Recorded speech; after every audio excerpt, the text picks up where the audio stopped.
Missing you made me stronger. Then I'd be Superman. If I fly around the world, it wouldn't take me longer than it would to be your man. I fight 1,000 guys, live to die 1,000 lives. Oh, I find another way to make me smarter, just so I could understand. Just so I could understand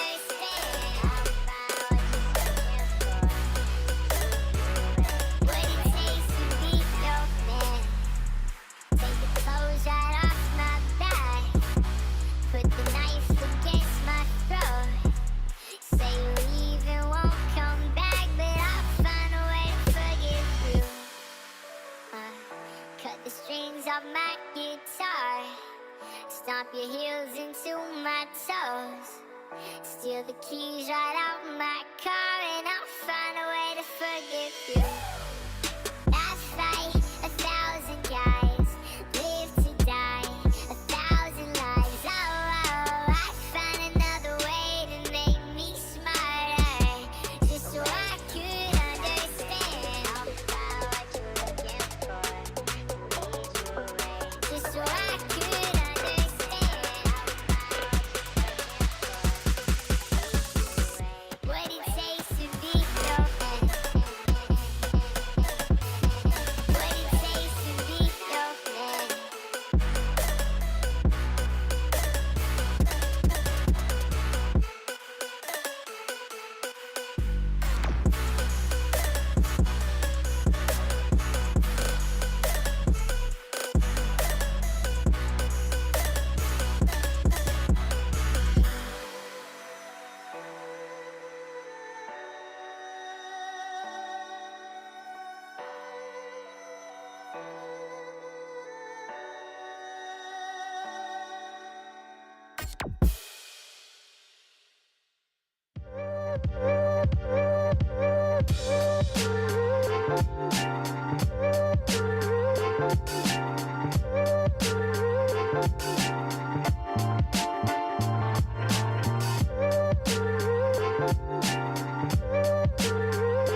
got a lot of shine. Running up the number, that's a lot of crime. Take it from me, must be out your mind. Big time, lot of sun. Smoky in the air, that's a lot of pine. Pockets running over with the dollar sign. Try to take it from me. Yeah. Big time, big time, big time, big time.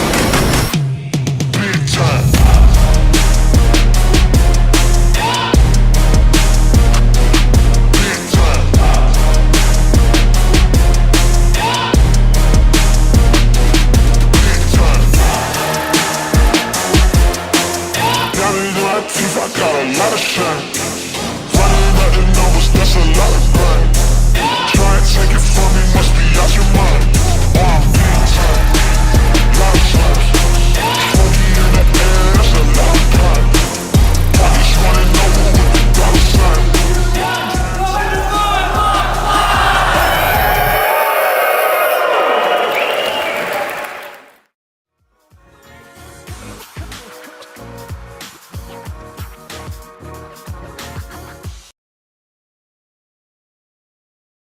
All right, welcome on, everybody. People, we are live today. We're talking 3 fund managers and their outlooks for 2025. So welcome on. We are live today. This is March 25th. I'll say the date and time so you guys know this is a live stream. We've got some amazing people coming on in just a few minutes. Welcome in, you guys. Type in the chat where you're calling in from. People from Boston, Freestone, Colorado, New Zealand. That's pretty far away. Tel Aviv, Israel, Las Vegas, Houston, San Diego, New York, New Jersey, Los Angeles, Atlanta. I love it. Utah, Chicago.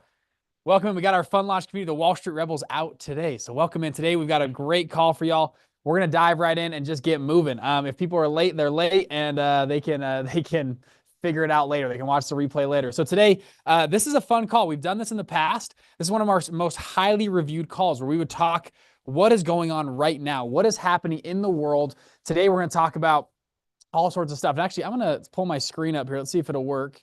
Let's go like this. Okay. Give me let's see, was the computer working? Give me a slide here. Let me know if you guys can see this online here. So give us a sec. So we're going to talk about Trump. We're going to talk about tariffs, things that are hitting April 2nd, what's moving in the world, and 3 fund managers' outlooks for how they're adjusting their portfolios going forward. On today's call, I hope that this will maybe give you a new sense of the world about how people who are managing tens or hundreds of millions of dollars are looking at the world right now and what portfolio changes they are making. And, you know, it's interesting to hear from people that have money in the market because they're not just talking with their mouth, they're actually placing real world bets on what the market could or could not be moving. So today I'm gonna invite you guys, lock in with me, be right here, put away the email, put away the social media, we're gonna bring on, and we're gonna actually do some Q&A. So we've got live today. Let me see if I can share my screen in a different way here. Let me try. All right, can you guys see that okay? Boom, there it is. Okay. So 3 fund managers outlook on 2025. So the few people we got coming on today. Number 1, we got Mr. John Pennington. My dad, you guys know, probably if you've seen our stuff before, you've seen him in the past.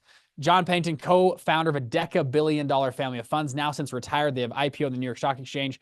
Incredible person, wrote the book, Dollars, Gold, and Bitcoin. Here's the book. If you guys haven't seen it, he's going to come on in just a few minutes and talk about a lot about macroeconomics, what he's seeing in the world. This book right here talks very in-depth about the movement right now. We're going to talk more specifically about the movement of gold, Bitcoin, and dollars around the world and see what his update is, which should be pretty fun. So give me a little bit of some love for John Pennington. He's coming on in a few minutes.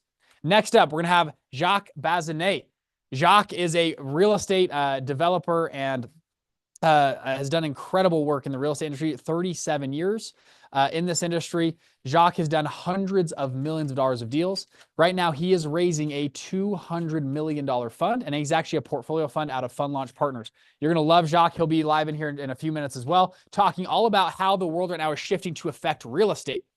And then finally, we're going to bring on Thomas Wilkinson. If you guys know Thomas Wilkinson, this is in venture capital. He runs All In Ventures. Right now, they're raising a $20 million fund. I believe they've raised about 12 of that $20 million. He's done 24 venture deals with roughly a 4x MOIC. So essentially a 4x return on those across the board, across 24 deals, which is phenomenal returns as a venture capitalist. So some of you guys that are in different industries, you can hear from this. Now, before we dive in, I want to hear about you guys in the chat real quick. Type in, if you can, I know a lot of you are launching funds or in different industry. Type in what industry you are in. So type in, if you're in real estate, type in real estate, hedge funds, that'd be like trading, private equity, venture capital, you're buying businesses or investing into businesses. Or maybe you're just getting started. That's totally fine. Just say, hey, I'm just getting started. I'm here to learn. Type that in the chat for me. Type in crypto or Bitcoin. I currently run a crypto investment fund. We'll talk about it in a second. It should be pretty fun. Okay, we got some good people on here. Water. Man, this is great. We got a good group on today. This is awesome. So this is the plan. We got these 3 people coming on in a few minutes to talk about their outlooks for 2025. My hope today is that by the end, you have a better sense of where the world is moving, what's going on for people that are making real world bets in the industry. Does that sound like a good plan for today? Yeah. Now, I always ask for participation in the chat. Thank you guys for helping me out. I do this because it's, number one, it just is more fun to have real live people with you. Number 2, though, psychologists tell us if you show up to a call like this today and you just sit there and listen, you will remember about 0% of this long term. If you show up and you take notes, and I go up to events, I'm always taking notes. If you take notes, you will remember about 2 to 5% long term. Now, if you show up to an event and you take notes, but you also use your body, your voice, you participate, that number jumps to 12 to 15%. You will remember long term. So I'm going to ask you to type stuff in the chat. I'm going to ask you to participate. I'm asking you to be a good person, by the way, in the chat. If you type in weird stuff or drop in link stuff, we will kick you out of the chat, okay? There's a no jerks policy. We are a tight-knit community of fund managers trying to go and take over the world as the Wall Street rebels. So I'm going to ask you to be engaged, be here with us, ask good questions we're live for a reason. So you can ask questions. I'm going to bring this on. I have a monitor right here. I can see all of your questions coming in live so we can talk directly to y'all. Does that sound good? Okay. That's the plan. Now, briefly, real quick, if you don't know who I am, or if you've been on my stuff before, this call is not about me, but I'll give you a quick sense of who I am and why I have somewhat authority to talk in this space. So I've launched a number of different businesses and funds. I launched Blackbridge Holdings out of college. A lot of you know my story. I started 6 different businesses in my first 2 years of college. I finally went to my dad. My dad taught me about funds. I launched this fund out of college, Blackbridge Holdings. We ran our first group investor, got a 64% return. We did 219 deals in the next 3 years. And actually, I sold that fund to a competitor. We had someone come buy us out, which is pretty awesome. I also run Ugly Unicorn right here. This is a crypto hedge fund. We can talk about where's my crypto people in the chat?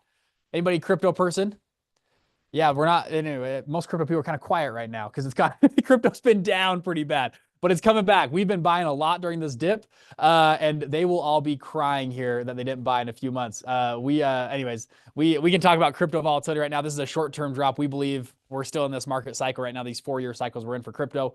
We're all on this is a crypto hedge fund. We're a fundamentally driven fund. We manage roughly 25 million. There's some of our returns. Me and Dan Young run this fund currently.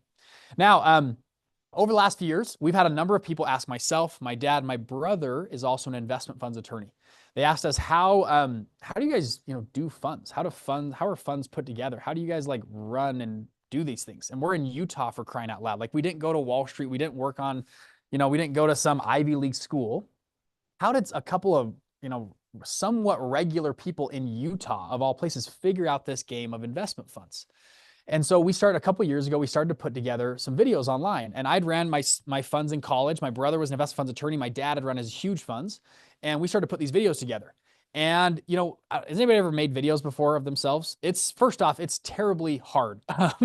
And secondly, it's not fun. I don't like being on social media. I do it because I think it helps spread our mission out to the world. And the mission we found was there was a lot of people out there, like a lot of you on this call, that were begging for this information of what happens in the world of high finance. How do these multi-billion-dollar funds run?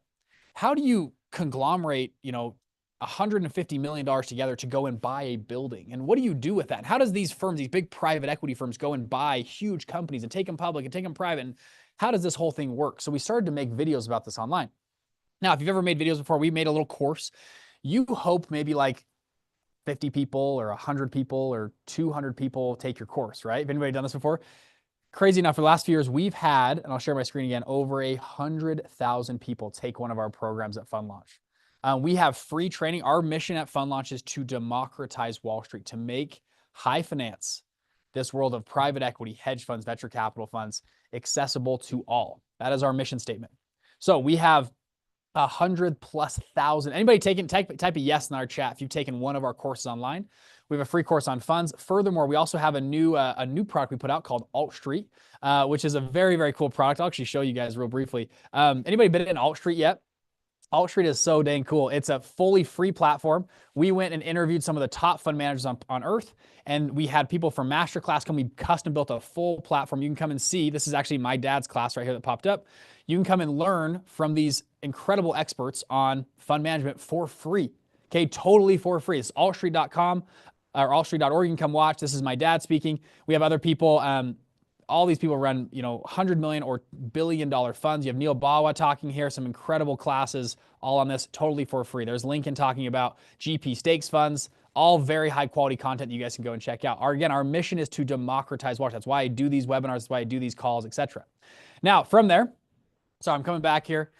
So Fund Launch now. With Fund Launch, we do a lot of free stuff to democratize Wall Street. We've also helped people as they grow up, they go, can you help me more? So we built an incubator called Black Card. Anybody in type in Black Card if you guys are in our Black Card group. We've had over 1,200 people join Black Card. It's an incubator to help people go and launch funds. What we do in Black Card is we have 8 different law firms. We have 15 coaches. We have pitch deck designers. We have a full built Black, and I'll show them more in a minute, to help incubate these funds. We've launched over 300 funds in the last few years out of Black Card, which has been phenomenal. And now, finally, to complete this story, we have actually started to invest in these funds over here with Fund Launch Partners. So Fund Launch Partners is a GP stakes fund where we're looking at the best and brightest groups out of Black Card, and we're writing checks into those groups. Last year, get this, we looked at 900 funds that applied to work with us at Fund Launch Partners. We wrote 6 checks for commitments of about $1 million each for a commitment into their funds. We're just closing it this week. We'll believe, or subscriptions are coming in the next 2 days. We believe we're oversubscribing this fund at $30 million. We got 32.5 million of LOIs in, which is pretty cool. So the reason I share this, I am doing this right now. I'm game. I run 2 funds actively right now. I help people run funds. A lot of the people, Tom and Jacques, are actually members of Fund Launch Partners. Of the 900 funds, we picked 6. You're hearing from 2 of them today.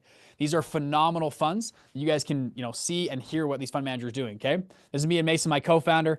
You guys can probably see us on social media and stuff. Finally, though, I'll share this. This is my beautiful wife. We just had a baby, and my son Jonah. And some of you guys see me post online. I think family is it. It is what this is for. You gotta raise a great family. So welcome. That's a little bit about me and what we're talking about today. So with that intro, y'all ready to get going? I'm gonna talk fast. We're gonna go quick, and we're gonna make this thing happen. And we had a new baby. Thank you guys. Congrats. Her name is Paris Pennington. We went with the double P. Hopefully, he doesn't get teased in school like PP. Anyways, we thought Paris Pennington was a cool name, but we're like, man, the initials are PP. So I don't know. Hopefully your kids don't tease my kids, but we'll roll with it. All right, you guys ready to get going? Let's get it. Okay, type a yes in the chat. Let's talk. Give me a little bit of love. Thanks for letting me give you a little intro here. Once the intro's done, though, we're gonna start moving. All right, so today, let's talk about the here and now. We have some crazy stuff going on in the world right now. So let's talk about it from a market's perspective about what is hitting right now. Sound good? Okay, I'm gonna go fast. Trump, tariffs, Doge, and Fed rates. What is happening literally like this week? Do you guys know what's happening April 2nd? Maybe you follow this, maybe you haven't. April 2nd is a huge day. That is is it a week from tomorrow? Week from tomorrow is a massive day for the world and this is something that we have not seen. The tariffs are going to affect. We're going to talk about this in a second. Now, before I get into that, Fed rates. So the Fed did not cut rates a few days ago. This is the Fed. If you guys never use this very cool tool, CME Fed Watch tool, go look that up. This shows you what the market is pricing in for rate cuts. A lot of people the last few weeks were like, oh, they're going to cut rates. The market said it was previously 99% of no rate cut. Now we're looking forward. This is the May 7th meeting, 88% chance of no cut, at least what the market derivative traders are saying, okay? June, we're saying a 58% chance of a 0.25% cut. And you can kind of see the distribution down here of what the market is pricing in. Now, this changes every single day, but this is the market rate and changes, okay? Down here, let me keep going. Let's see, gonna work. So the Fed adjusted a lot of their projections. Previously, they were going to cut rates more. at least projected more, and they've now kind of come back on those projections. See their dot plot they released a few days ago, so we will see. Okay, this happened just a few days ago. Now, rate cuts affect every part of society, right? Or rate increases, right? The Fed funds rate affects car loans, auto loans, mortgage rates, affects business debt, variable rate, like just all is across the board, okay? Trump that night says this: the Fed would be much better off cutting rates as U.S. tariffs start to transition, ease their way into the economy, do the right thing. April 2nd is Liberation Day in America, okay? So what is April 2nd? What is happening on April 2nd? In the chat, someone already said tariffs, right? Tariffs are hitting. If you heard the State of the Union address, Trump is putting in tariffs, and they're all hitting April. He said, "I'm not doing April 1st because I'm superstitious." If you guys watch that, I'm not a little I'm not a little superstitious. I'm superstitious. Okay, he's superstitious about April 1st. He's doing April 2nd, Liberation Day. So what is actually happening April 2nd? Let's break it down for us. So these are the tariffs that plan to hit. And Trump, we've had a few kind of tariffs the last few months. Mexico, Canada, they folded very quickly. Mexico, I think, was like 12 hours. Canada was like 16 hours. They somewhat resolved, hopped on the phone, and they resolved. Now, Trump he's given them a month and a half warning. Every country on earth, he said, we are putting in reciprocal tariffs April 2nd. So I did a bunch of research last week. I did a huge research study.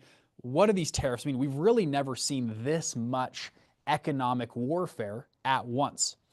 So what will this mean? Now, no one really knows, but let me give you the data. Is it cool if I give you guys the data on what's actually happening April 2nd, and then we can make some inferences and ask some of these fund managers what's going on. So let me go back in history a little bit. Previously, like currently right now, the average tariffs for the United States is 1.5%. If they do all these reciprocal tariffs, they will move to an average of 4.8%, okay? So that's where the U.S. currently is as global tariffs, right? Now, before the 1900s, tariffs were the number one way that we created revenue as a country.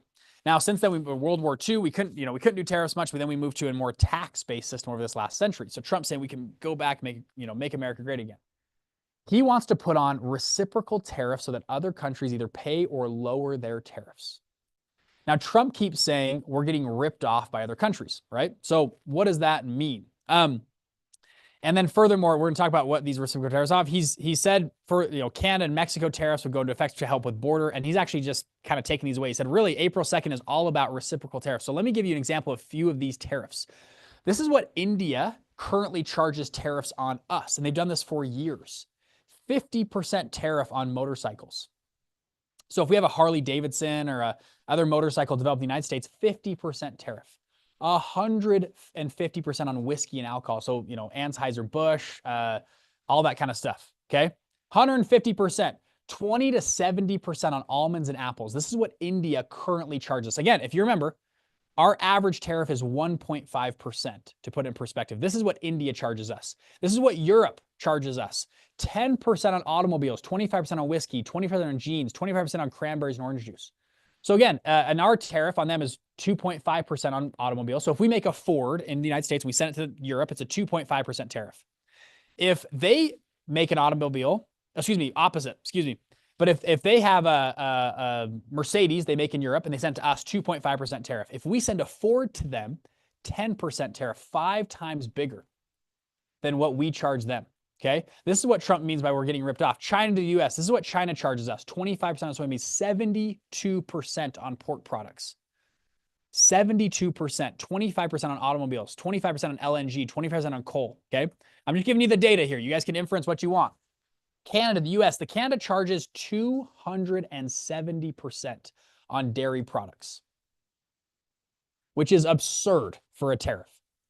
25% on U.S. steel and aluminum, 10 to 25% on prepared foods and chocolate. This is what's currently been going on for years, okay? Mexico to the U.S., 10 to 25% agricultural goods, 15 to 25% industrial goods, okay? Turkey, to give you another example, I could have gone more countries, but Turkey, 120% on automobiles. There's a reason you really don't see Fords or Jeeps around the world. You really only see them in the United States or North America because tariffs are so large on our, just one example, automotive industry. They're huge, these tariffs on automobiles. Now, listening to the Commerce Secretary He's like, Trump's playing art of the deal here. The plan is either we will just match your, okay, you put 270 on us, we'll put 270 on you. And you can either keep the tariff or you can lower the tariff. And if you lower your tariff, we'll lower our tariff. Seems somewhat reasonable, right? From the United States perspective. The hope is there's two outcomes. Either the tariffs stay in effect and we generate more revenue, or they lower their tariffs. We have more free trade. The United States is the customer of the world. I was doing all this research as well. The United States, to put it in perspective against China, okay, we consume about we consume about 30 trillion a year. China consumes about 10 trillion a year. Furthermore, China has 3 times more people than the United States. They have about 900 billion. We have about 900 million. We have about 300 million. Okay. So per capita, per person, an American consumes about 9 times a Chinese person right now.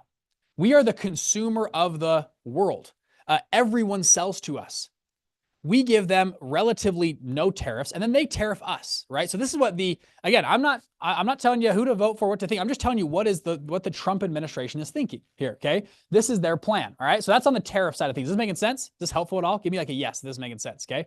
Give you a few cents of tariffs that are hitting. These are all going to affect next Tuesday. Whether you like them or not, these are hitting next Tuesday. Now, again, Canada folded in like 12 hours. Mexico unfolded in like 16 hours, okay? Will these countries fold quickly?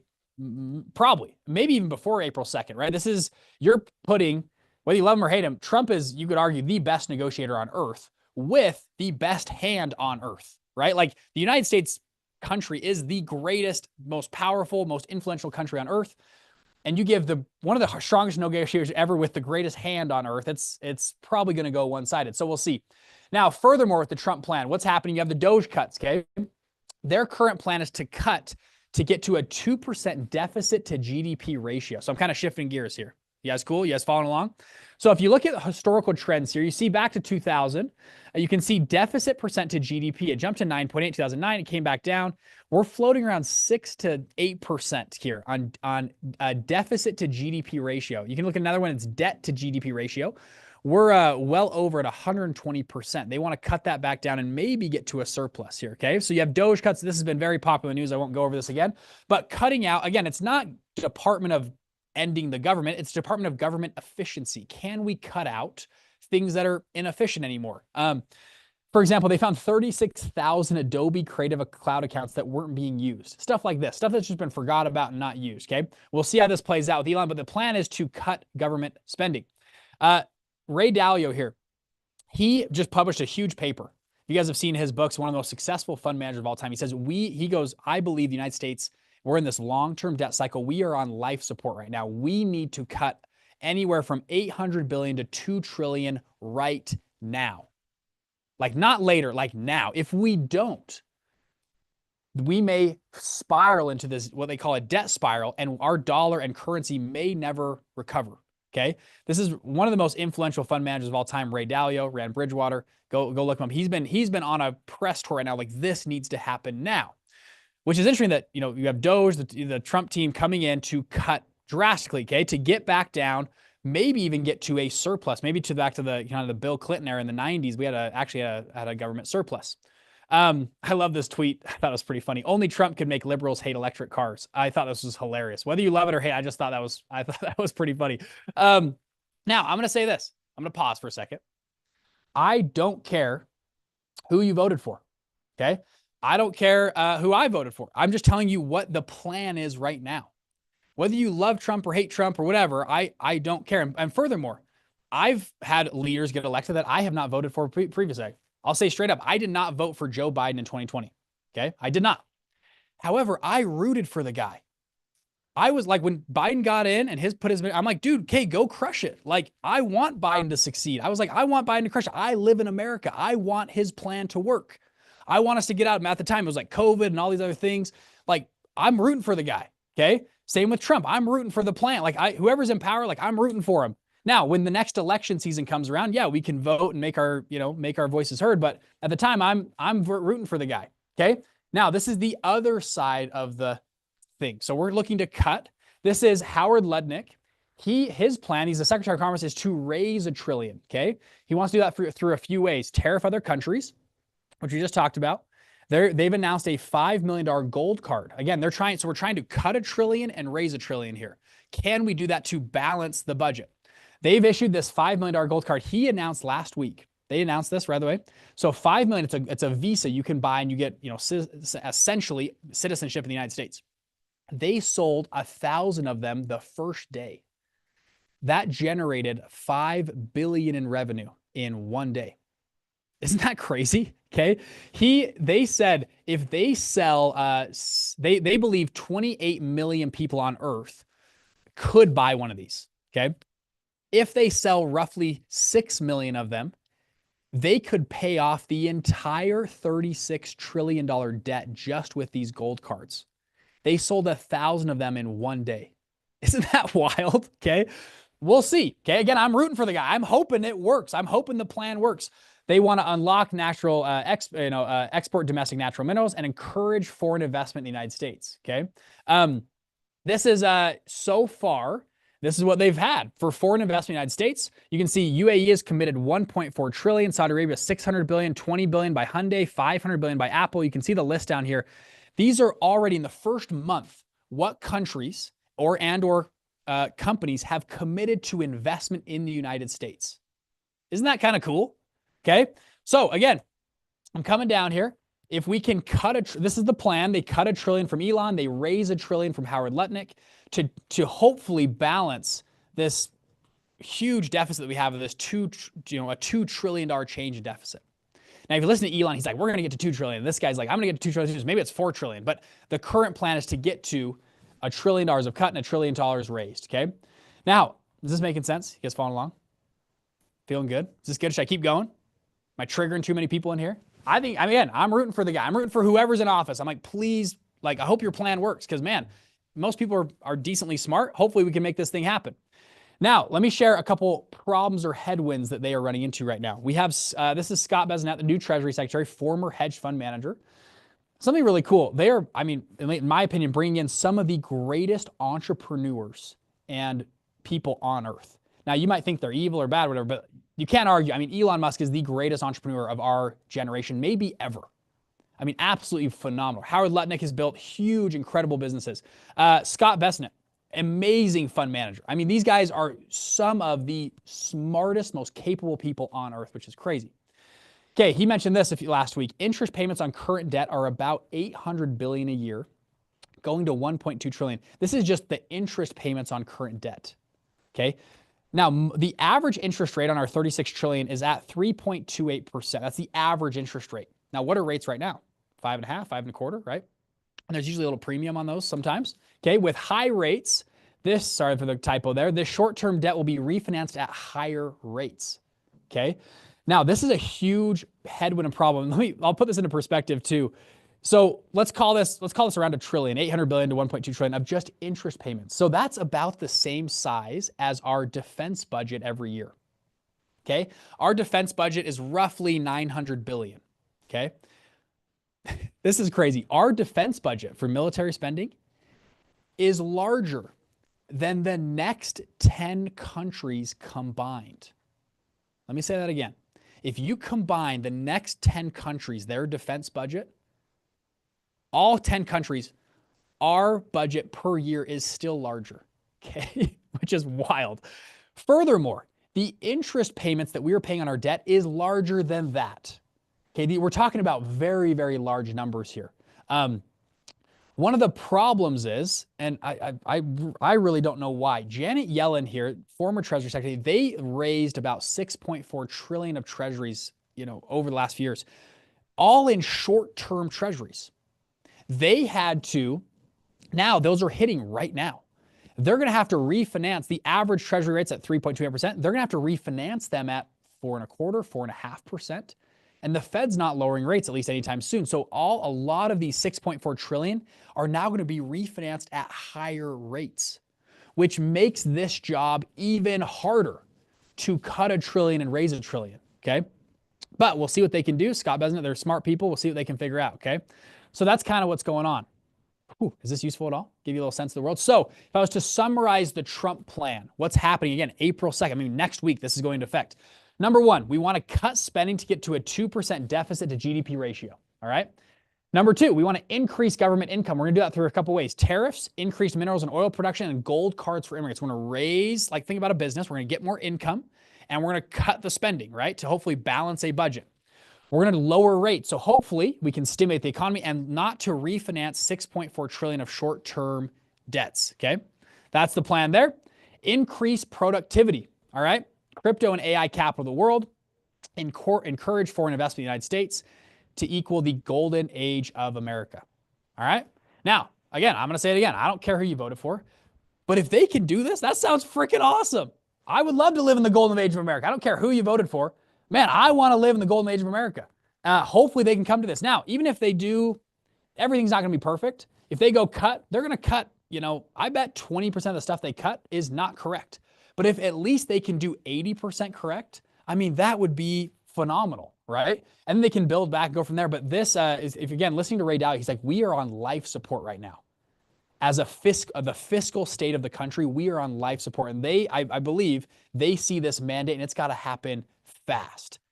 And yeah, they're not going to do everything perfect. Yes, we can nitpick and pull their stuff. They can send, see the Signal thing last night with Pete Hegseth.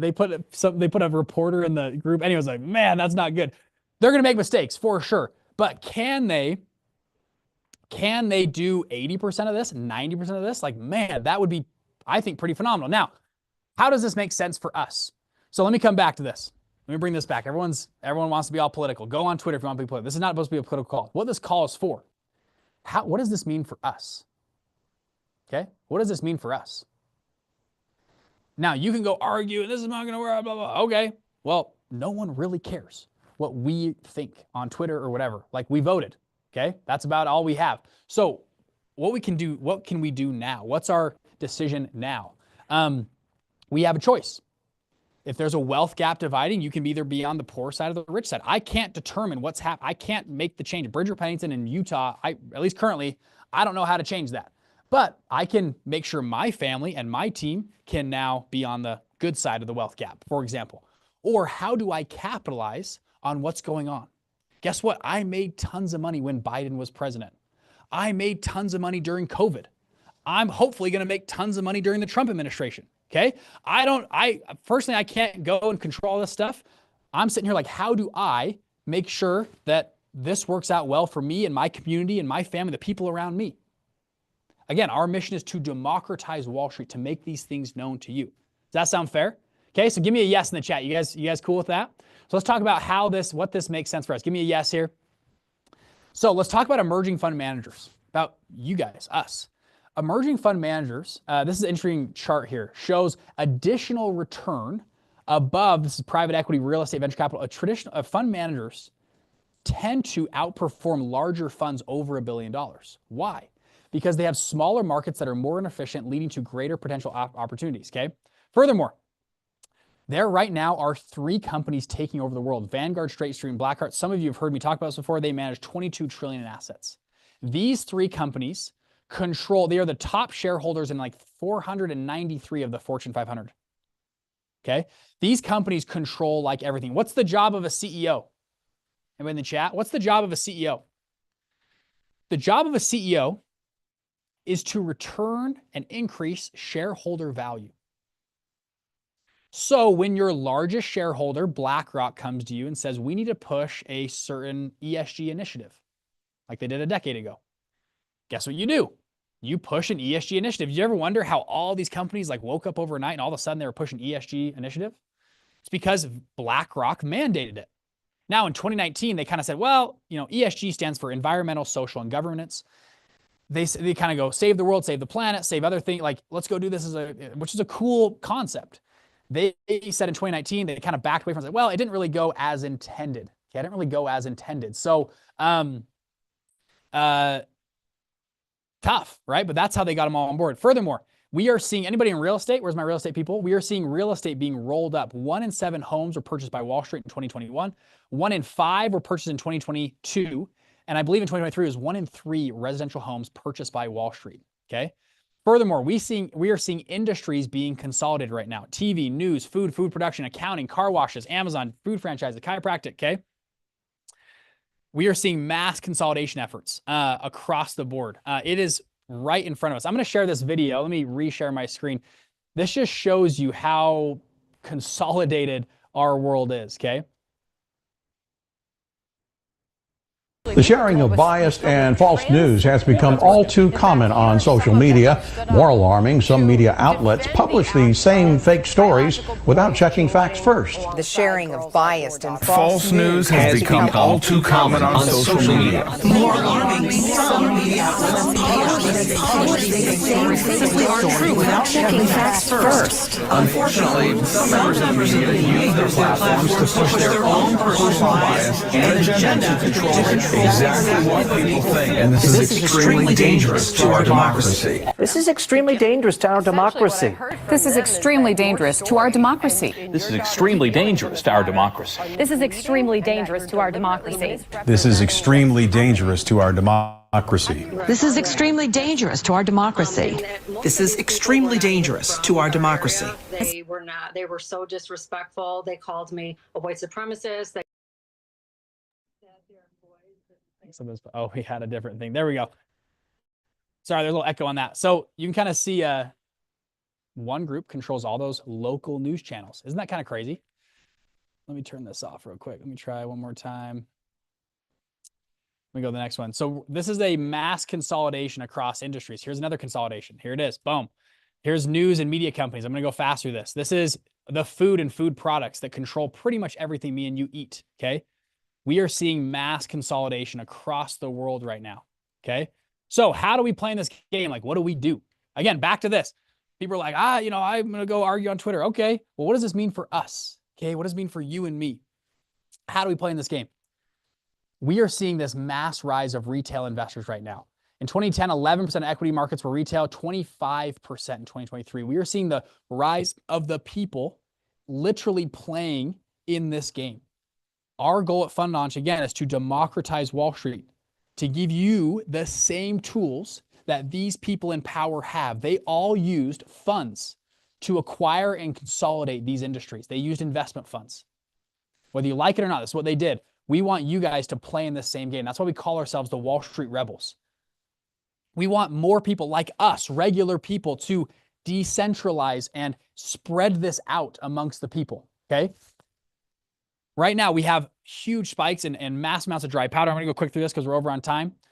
We are seeing continual printing of currencies all over the globe. This is the USA M2 money supply. This is the China M2 money supply. This is more money supply. As more capital comes in the markets, guess what?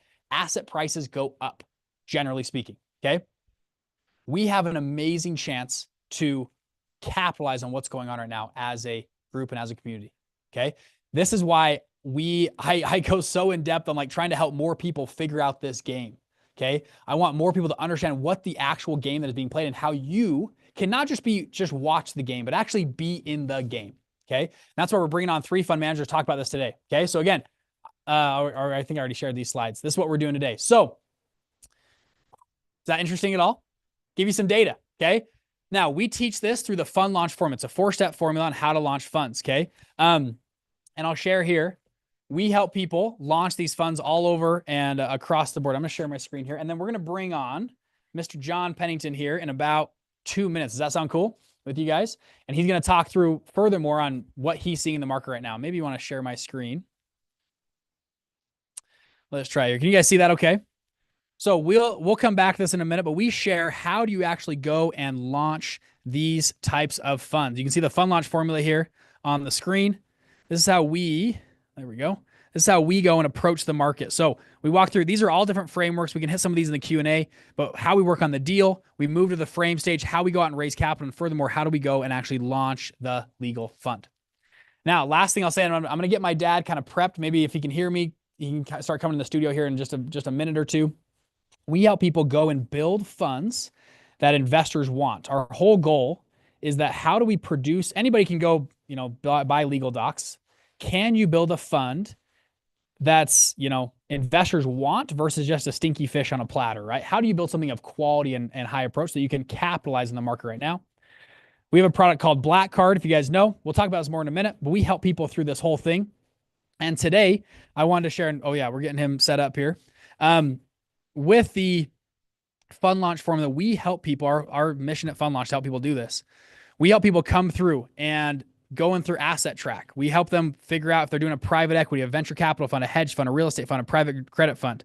We have a Slack community with 1,200 members in it. We have a personal accountability coach, one-on-one coaching to walk them through each one of these phases of going and launching their fund. They get one-on-one coaching. We actually place interns in their firm. Then furthermore, how do they go out and raise capital? We design a pitch deck for them. We have a capital committee where they can go and actually raise capital together. We have Fund Launch 360. It's a full back-end software to help people launch their funds. Okay. So, and then finally, we go out and actually launch the funds with them. We have 8 different law firms that work with them on their LPA PPM.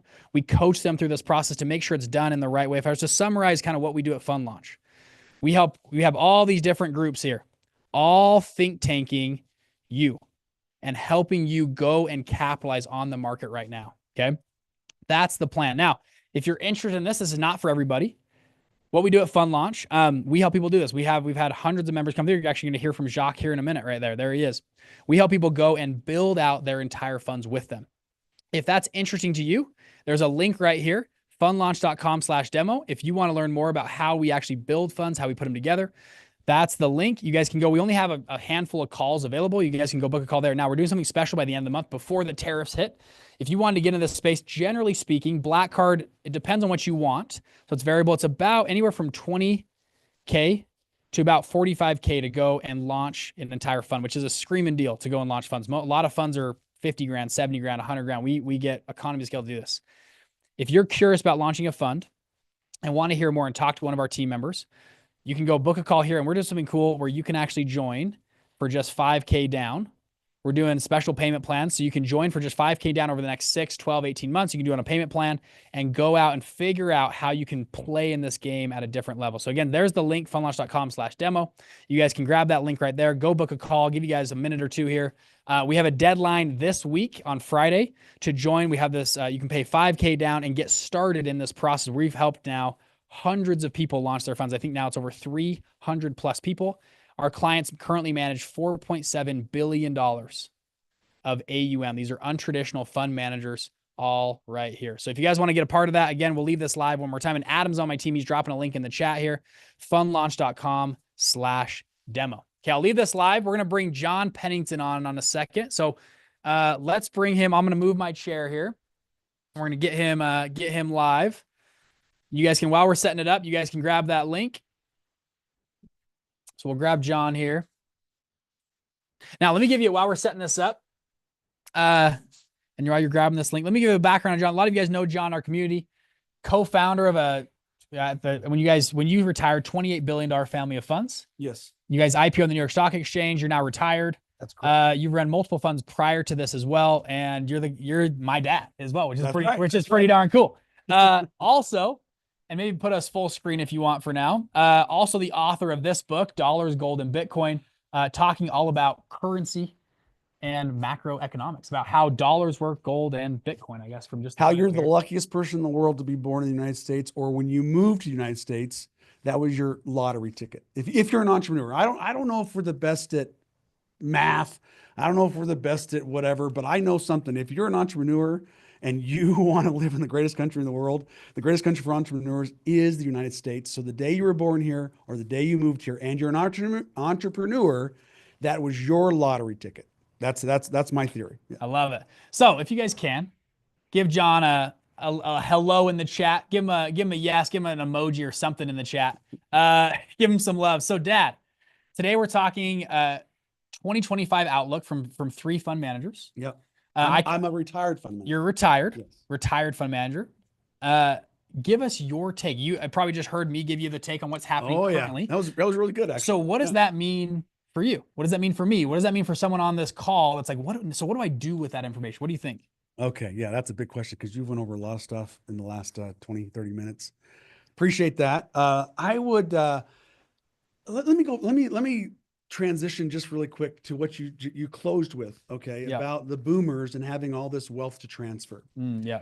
Let me tell you what's going on. Share my slide. There's one way that people are financing younger generation to buy stuff from boomers like myself. You're going into someone who makes widgets. They're in their 60s or 70s. They want to retire. There's not a lot of buyers for their company, and you don't have a lot of money. And so let's just say they want to sell for $4 million. Okay, great. They have a great company. And this is one way that people are currently financing that. You come up with $250,000. That's all you've got. You don't have $4 million. You want to buy my business from me. So your proposal to me is this: listen, I can stretch it and I'm going to come up with $300,000. I'm not going to give $300,000 to you, meaning me, the owner, the boomer. I'm going to come in and bring my team in. we're going to take over your company. I'm going to put $300,000 into marketing and sales to increase your revenue right now. You're going to stay on the board of directors, and I'm going to make monthly payments to you for 3 years. And then at the end of 3 years, I'm going to refinance and give you a big balloon payment. All right. Yep. You're going to be partly retired, but you're still going to be on the board of directors. If I miss one payment to you in that 3 years, it's all void. You own everything back again. Boom. Be a seller finance. Seller finance, because a lot of boomers have to seller finance. So you can just put down $0.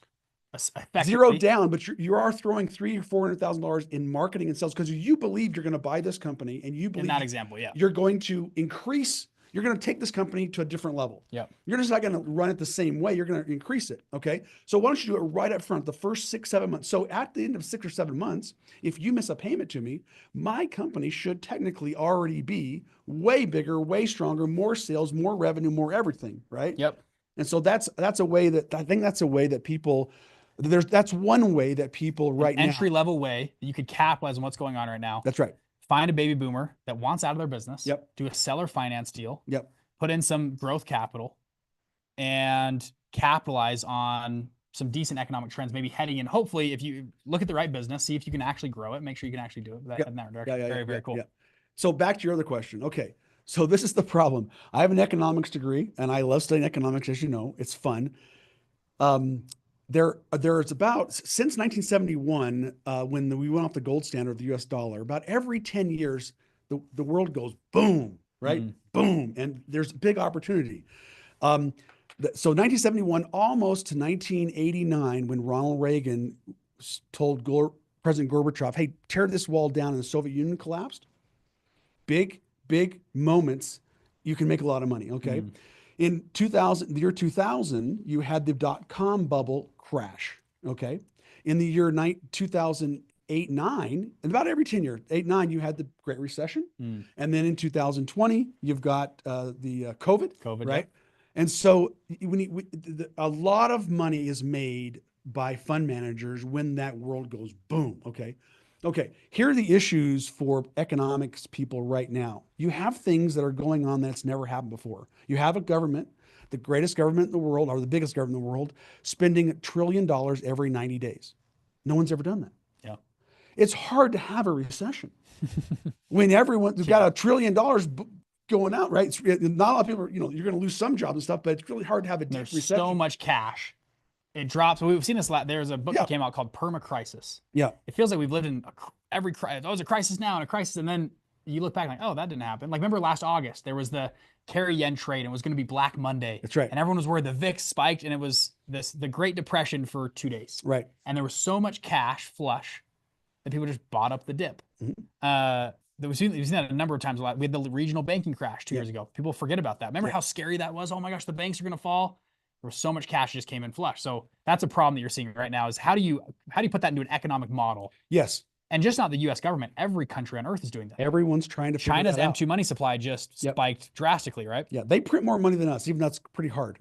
Yeah, if you share my screen here for a sec. Yeah, China, I mean, everyone says the US dollar is going down. Yes, but we print a lot of money, but some other countries print way more money than us. Yeah.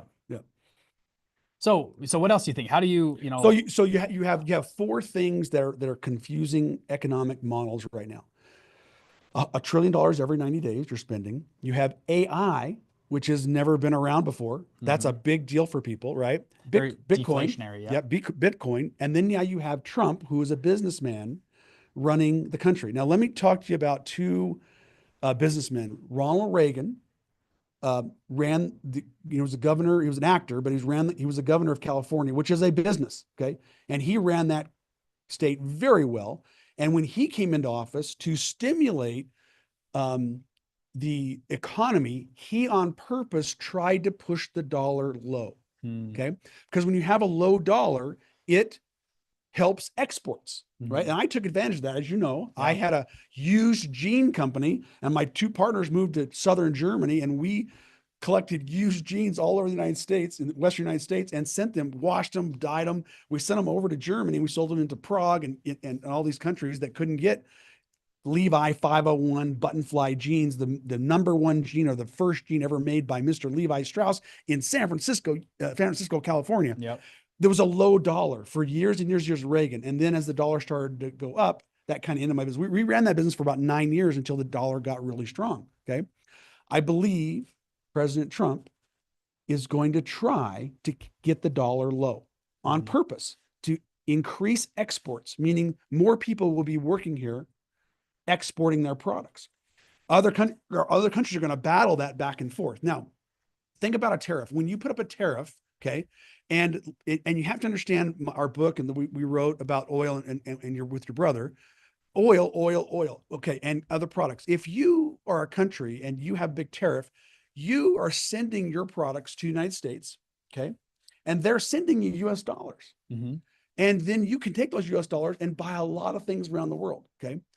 In the short term, the tariffs, you'll fight tariffs. The small country will fight tariffs. But after a while, you start running out of US dollars. And you're like, crap, we need US dollars to buy things around the world. And so therefore, that in itself is going to strengthen demand for US dollars, okay? Because other countries, in the short term, the dollar might, but so Trump's trying to push it down, but tariffs itself kind of push the demand for US dollars up, which pushes the price up. Okay, so that's a businessman. Ronald Reagan, he's a businessman.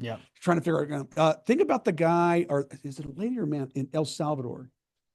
The president of El Salvador. Is a man or a lady? It's a man. Okay, now think about what he did a few years ago. He made Bitcoin legal tender. Why? Why did he make Bitcoin legal tender? El Salvador has the cheapest form of electricity of any country on the planet. They have thermal underground volcanoes and stuff that they can make cheap electricity. So he's like, how can we sell our electricity? Can we make some big lines over to other countries? No, we can't do that. We can make it really cheap, but how can we transfer that electricity to other countries? And he finally figured out, wait a minute, we will mine Bitcoin cheaper than anyone else can mine it.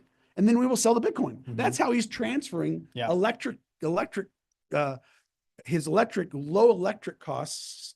He's mining it and transferring that electricity to other people. Okay. These are business people in government, which doesn't happen a lot. Smart business people. You hate Trump or love Trump, but the dude's a smart business guy. Okay. And I believe he does have a plan, because he can't run for re-election. He has a plan in a business sense to take $1 trillion every 90 days, Bitcoin, AI, and the Trump business plan to try to rectify it. But I believe he's going to try to push down the dollar, but at the same time, tariffs themselves, it's a bluff. It's not a bluff. It might go on for 1, 2, 5 years. I'm not really sure. But until the other countries go, wait a minute, we need US dollars. Do you think in the short term, we're headed into a recession then? It's going to be this crunch as people reprice tariffs, they reprice the dollar. Yeah, again. And medium to long term, it unlocks. Where do you think that goes? Again, recessions are really hard to have when we're spending $1 trillion every 90 days.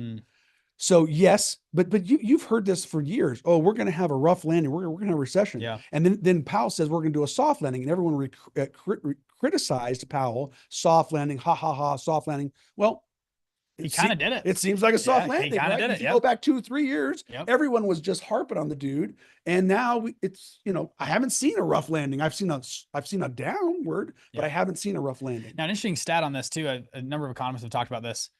We haven't had a technical recession is 2 quarters of negative GDP. Yeah. When you spend that much money in nominal terms, your GDP will go up. So some people have juxtaposed our inflation versus GDP growth. Yeah. And our inflation is higher than GDP. So they're saying we've technically been in a recession. People have called it a tech recession. People have called it a manufacturing recession. In certain markets, the last 2.5 years, we've seen this very big repricing in some markets. Tom will probably talk about in a minute with venture capital. They've had huge markdowns in a lot of funds. but it's in nominal terms, everything is still growing because we're spending so much money. So if we aren't maybe we're currently in a recession, in a inflation recession, if you go inflation versus GDP, if we can balance a budget, if we can get deficit to GDP down, could we actually hit a real growth period and maybe not even hit a hard landing? So I'm a boomer. So over the years watching the markets, what I've seen is when the whole world is going bad and the United States is going bad, people in other countries move their money to the United States. It's a flight to safety, right? Yeah. They buy the US dollar. They buy US real estate, right? So you're like, we're doing really, really bad here. We're doing really, really bad. But wait a minute, why is stock market going up? It's because people in China or other countries are saying, I don't want to leave my money in China. I want to leave my money over here in this other country. Let's go to the US because it's a flight to safety. Yeah. And in the short term, meaning 3 to 6 months, 18 months, you see sometimes us go up when we should be going down because you have foreign investment coming in, which you just covered a few minutes ago. On that note, we've seen this the last 45 days. So with gold, the tariffs have been announced for Europe. There was a huge, you could call it run on the gold as far as gold bullion. Yeah. So out of the Bank of England, they were with huge withdrawals of gold. People were putting on ships and bringing it to New York the last 45 days for that same reason. Can we, if I'm a U.S. investor, U.S. based, I want my gold here, not in Europe where it's going to be potentially tariffed or seized or something. And we've already seen a massive movement of gold. And they took withdrawals from what? They were like 4 days withdrawals now to 6 weeks delay. Yeah. So we don't even know if the gold's real. I know. We don't know. We also don't know if Fort Knox is real. I don't know. We don't know. We don't know. We'll see. Yeah. So interesting take. So let me say one other thing. Okay. So we live in Utah. Okay. It's a small state population wise. Yeah. 3 million, maybe something like that. Something like that. Okay. Yeah. We have an enormous amount of banks in in Utah compared to our population. Walmart has its industrial bank here. Discover Card has their, American Express. We have, they're industrial banks, not, but I'm saying, why does a little state like us have? Because someone way back when was a business person and they made the laws slanted toward favorable to banks, right? And I think that's what Trump's doing here for crypto. He's trying to slant every law that he possibly can do so that people will invest, right? Invest. Pull this slide again. This shows investment so far in the first, 45, 60 days? How long have we been in? Of foreign people. So 3 years. Someone in the chat was like, how this is going to hurt the little guy. I don't know. When Hyundai puts a $20 billion plant here. They got to build it. They need construction costs. They need labor. They need people to run the plant. That's right.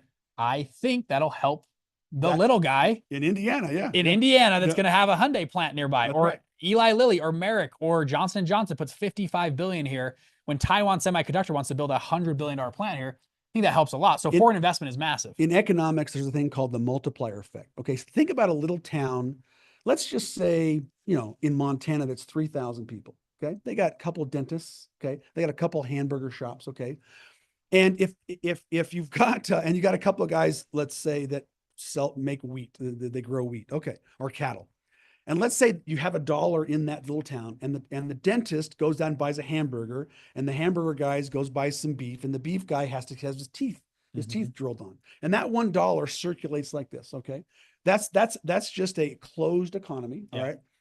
Then if the beef dude starts making more beef than he can sell in town, and he starts selling beef outside of outside the state, when $1 comes into that little town, it feels like $7 because it's from the outside. And it's going to get transferred around, right? Rather than just rotating in the little city, in the little town, a $1. So when you have a country that's exporting and money's coming in, it multiplies. It feels like $7, and that's called the multiplier effect in economics. And so when you keep the dollar low, like Ronald Reagan did, and people are exporting, those dollars come in, and it seems like it is $1, but it feels like more than $1.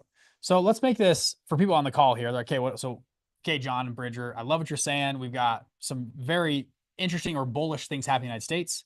Money flowing in. We're balancing a budget. We're raising, hopefully we'll see if $1 trillion comes in of a foreign investment. So for someone that's looking to, how do I capitalize on this? Okay. How do I do this? Maybe talk through your stories, how you capitalize on the wall coming down. Yeah. How you capitalized on 2007, 2008, 2009. Yeah. How would, and maybe someone today seeing what's going on could say, I'm going to try to capitalize on this. What would you tell them? Okay, I know I'm short on time here. So we had this discussion like this back in October, correct? Yeah. Okay. And it was right before the election.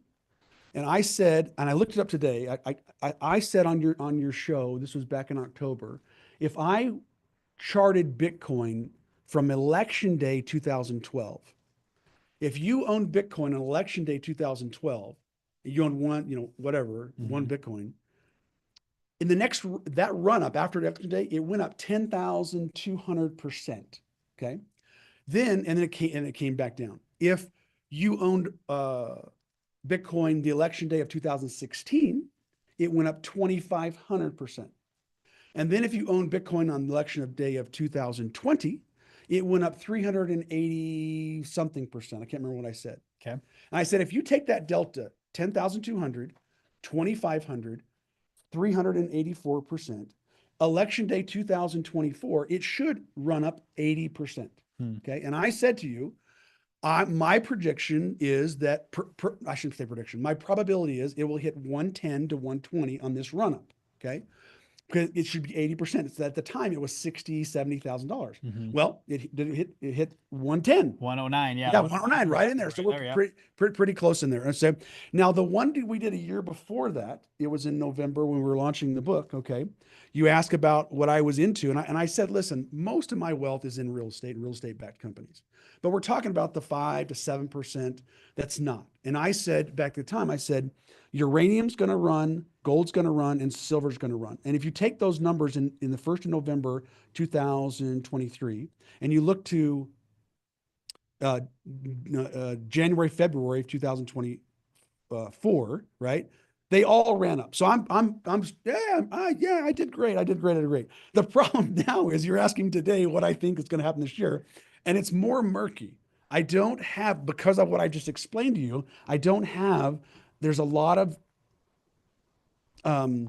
changing things, especially with the Trump administration, that it's difficult for me. But what I can tell you is right now, uranium's come back down. I'm long-term, I shouldn't say long-term, well, 1 year to 2 years on uranium. I'm bullish on uranium right now. Well, sorry, I'm not asking you stock picks. I'm not giving you stock. I'm asking someone on here is like, well, I'm looking at doing a real estate fund. I'm looking to do a venture capital fund. I'm looking to do a private equity fund. I'm buying this, which is great. I love this. I love that thread, but maybe reframe the question. Okay. Someone's on here like, should I play in this game? Where am I at right now? What maybe reflect on your experience of being in the fund management game. Yep. During economic uncertainty, like we have a little bit right now. Okay, I got you. So my first fund in 2004, we were doing short-term loans on real estate. My second fund in 2007, we were doing short-term loans on real estate. And then my third fund that I launched in October 2008, which we redid for spring of 2009 and brought in a bunch of great partners, way smarter guys than I could ever be. They came in 2009. We switched from lending on real estate to buying on real estate, right? I had competitors in my first two funds go out of business. They didn't pivot, right? They didn't see the Great Recession as an opportunity, okay? And we did. We saw it as, wow, this is the best time to buy real estate. So I had a few friends call me and they would say, John, how you doing? I'm doing good. What's going on? Well, we know you're in real estate and we know it's bad right now. And we want to talk to you. How's things going? And I said, have you lost your mind? In 80 years, 2009 is the best time to be in real estate. Are you crazy? And I converted some of those people to investors. They were calling to see how sorry they were for me and they could help me out. And I was like, are you nuts? They didn't see it the way I saw it, right?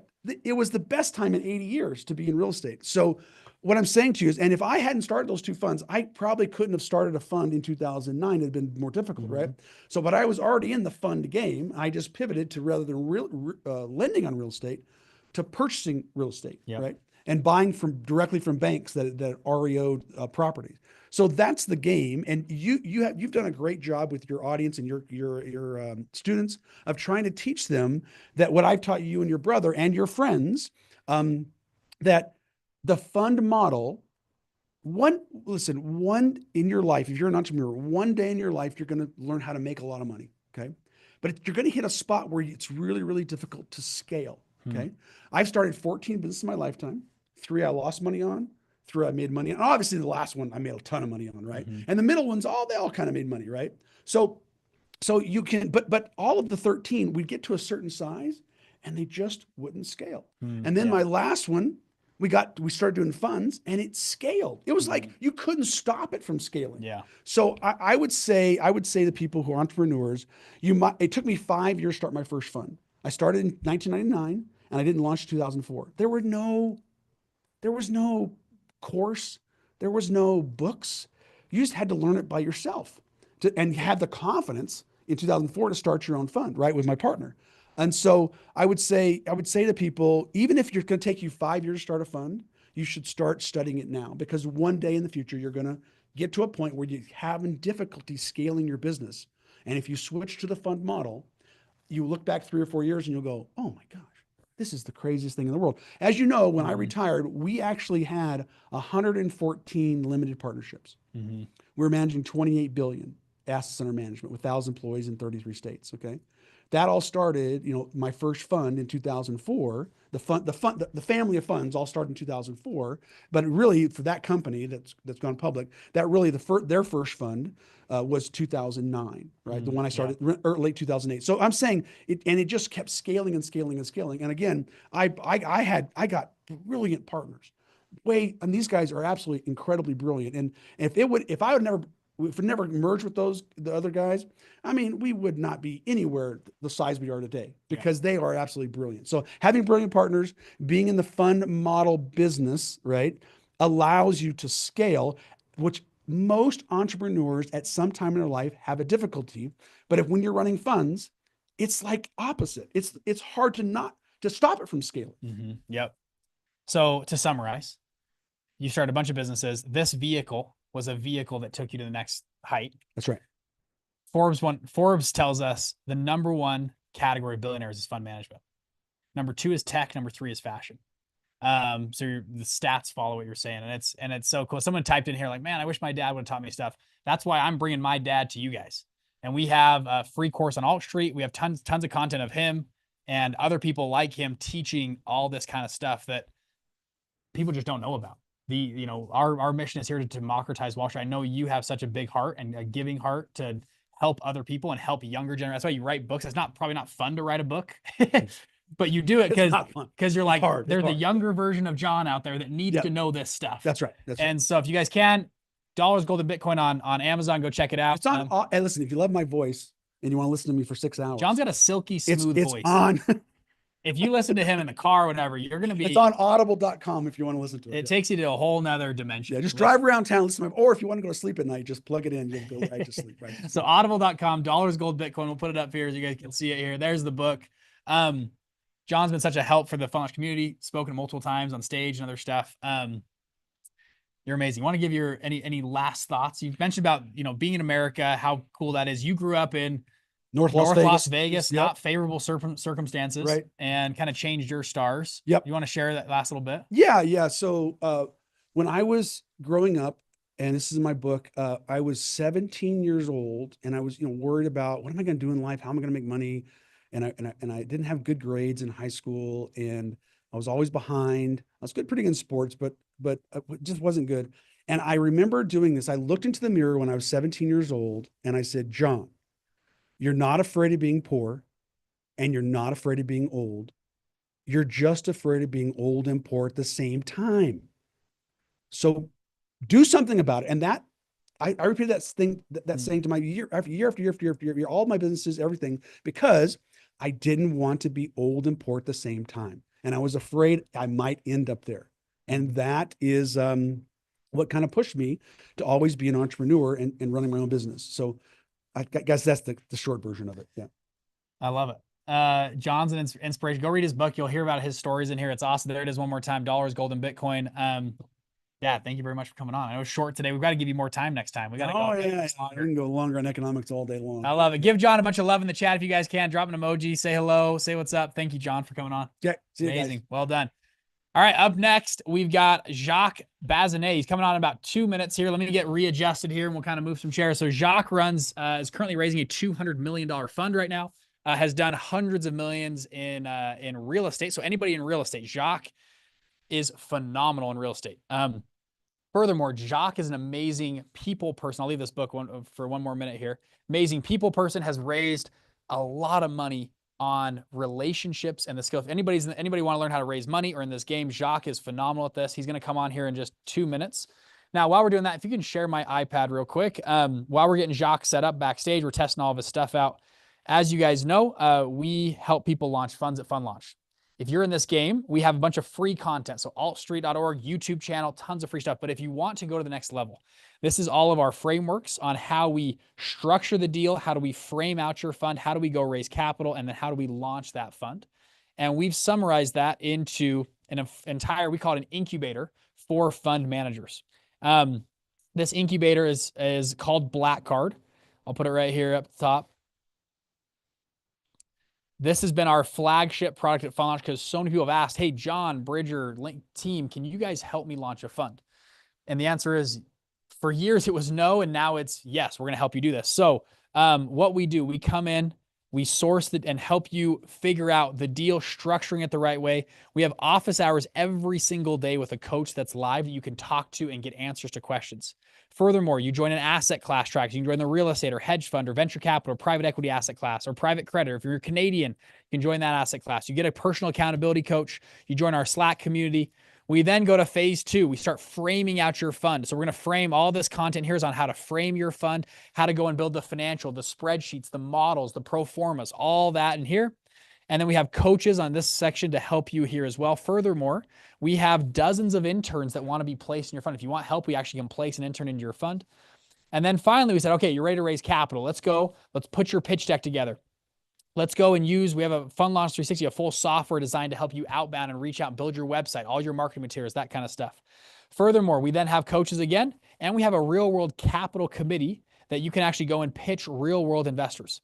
Also, we have Fund Launch Partners. So Fund Launch Partners is a fund. I mentioned at the beginning, we've raised $30 million. We'll write checks between $200K and $4 million into these funds.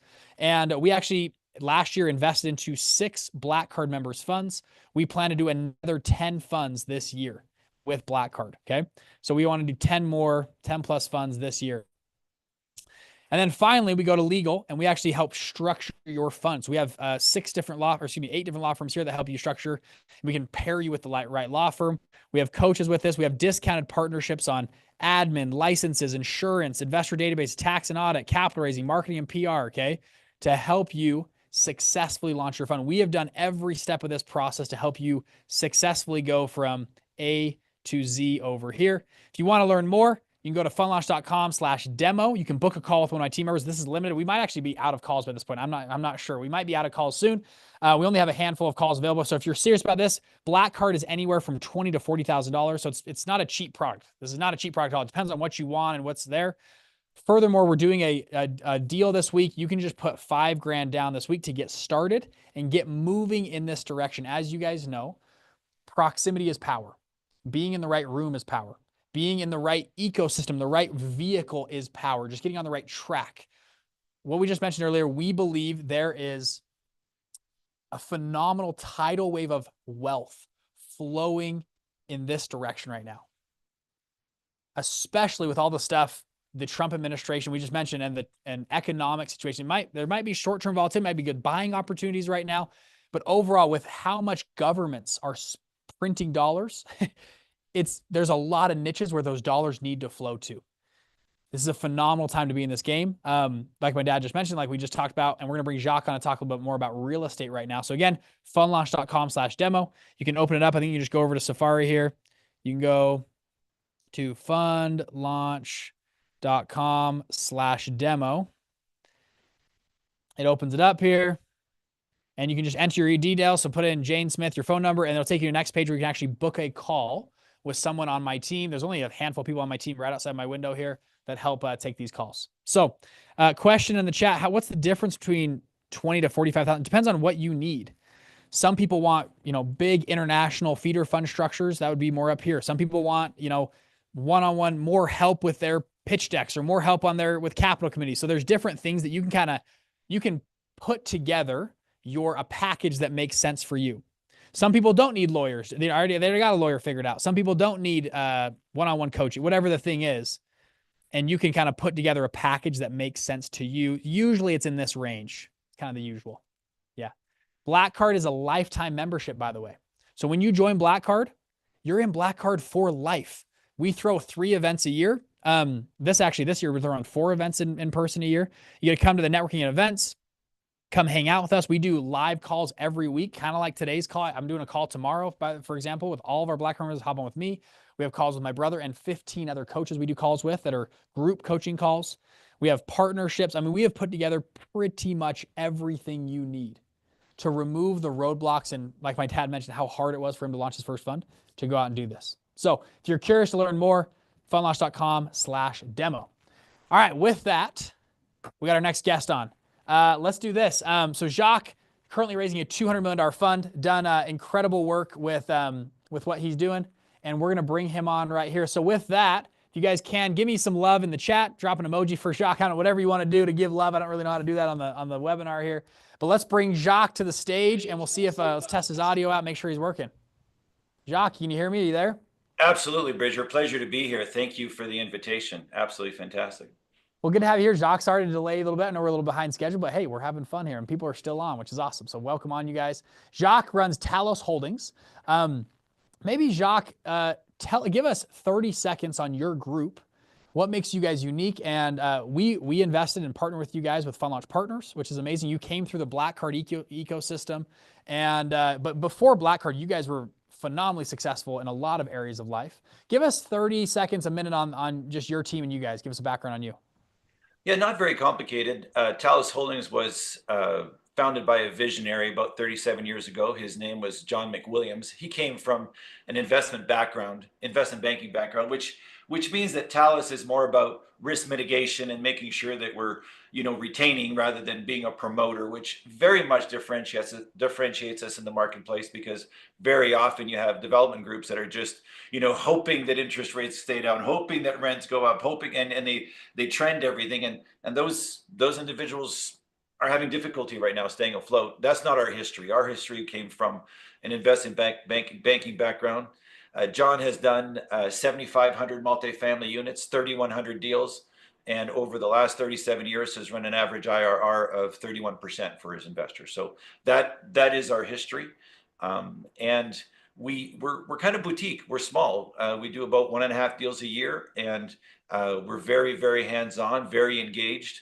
And very much evenly yoked with our investors. So we believe in integrity, which means we make the right decision independently of who benefits from it. So sometimes our investors, you always make the right decisions. You're not out for, winning at all costs. You're out for mutual benefit. So those are the guiding forces that have distinguished us and allowed us to grow over the years. Well, congrats. 31% IRR over 30 plus years is no small feat. That's phenomenal. So Jacques, we brought you on today, the topic today. Now we've talked, I'm sure you listened before, we've talked a lot, Trump politics, and we don't need to talk about that. We can if you want. I'll let you drive here, but people in the chat, maybe type in if you're a real estate person.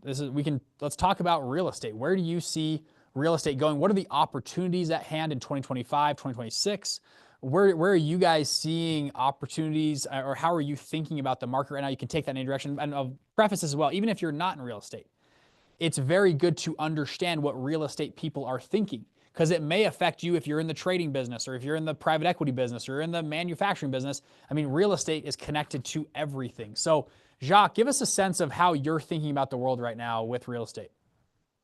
So first, for those individuals who are in real estate, kind of like us, doing 1.5 deals a year, been around for a while, I really want to capitalize on something that your father said, which is this is really an opportunity to scale. If this is really the golden age of America, where a significant transfer of wealth is going to happen over the next 5 to 6 years, do you really want to be doing 1 or 2 deals a year? Or do you want to be doing a lot more deals? And by doing a fund is how you turbocharge your organization. And, this was said to us in theory 8 months ago when we first met, Bridger.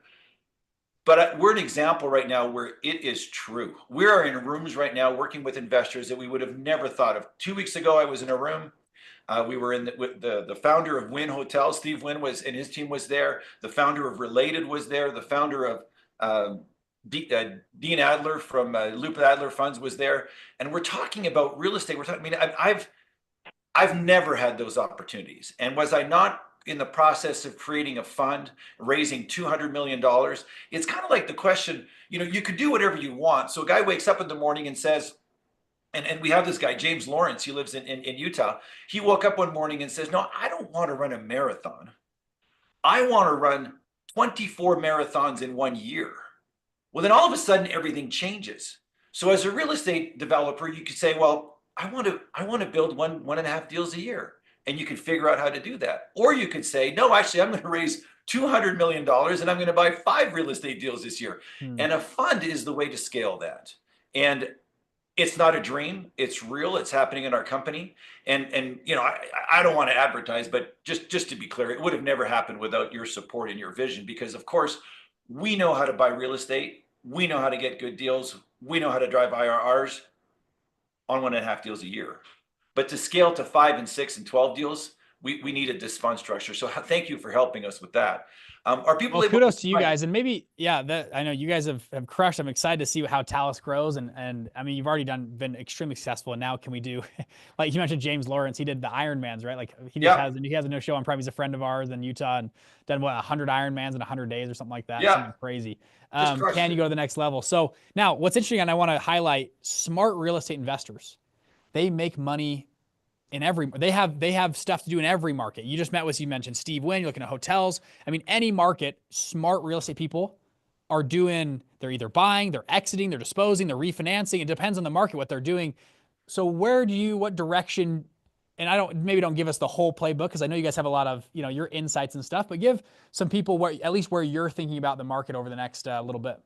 Your dad talked about it even in his journey, how they began as a real estate lender, and then actually ended up being a buyer of real estate.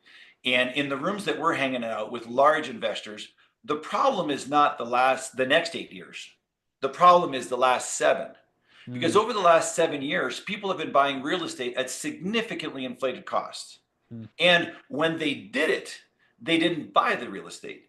The smart equity was going in with mezz loans and providing gap funding.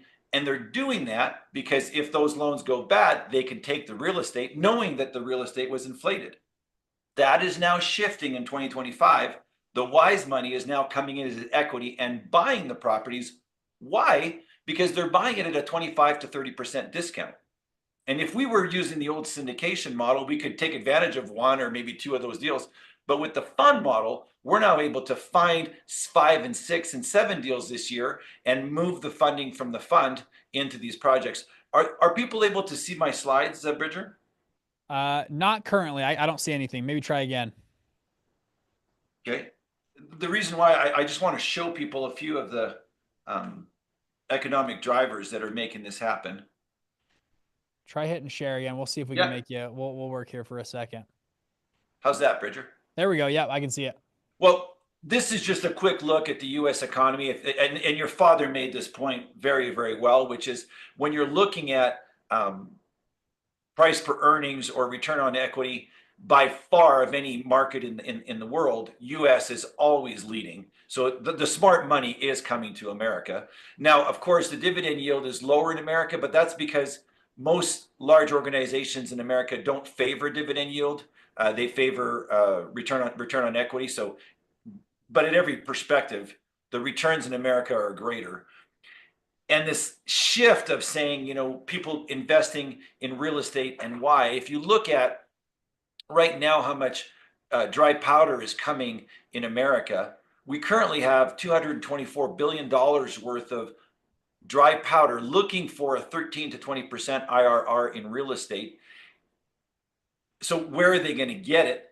Well, if you look in the last, in February of 2025, here's where your equities, here's where your returns are coming from. So delinquencies on properties in America, specifically my asset class, which is apartments, is up 213% in February of 2025. So these are individuals who in 2023, 24 were thinking that interest rates were going to stay low, that rents were going to continue to trend up at 3, 4, 5, 6% a year, and that they were going to be able to capitalize on these properties. And that just didn't happen. In fact, the opposite happened. Interest rates went up. Because interest rate had been traditionally low for a while, there was an excess of supply. So interest rates went up, there was an increased supply, and rents went down.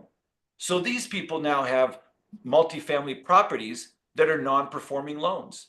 They cannot make their loan payments with the net operating income that they're providing. And therefore, there's a 213% gap, or over $3 billion worth of assets right now that need to be realigned.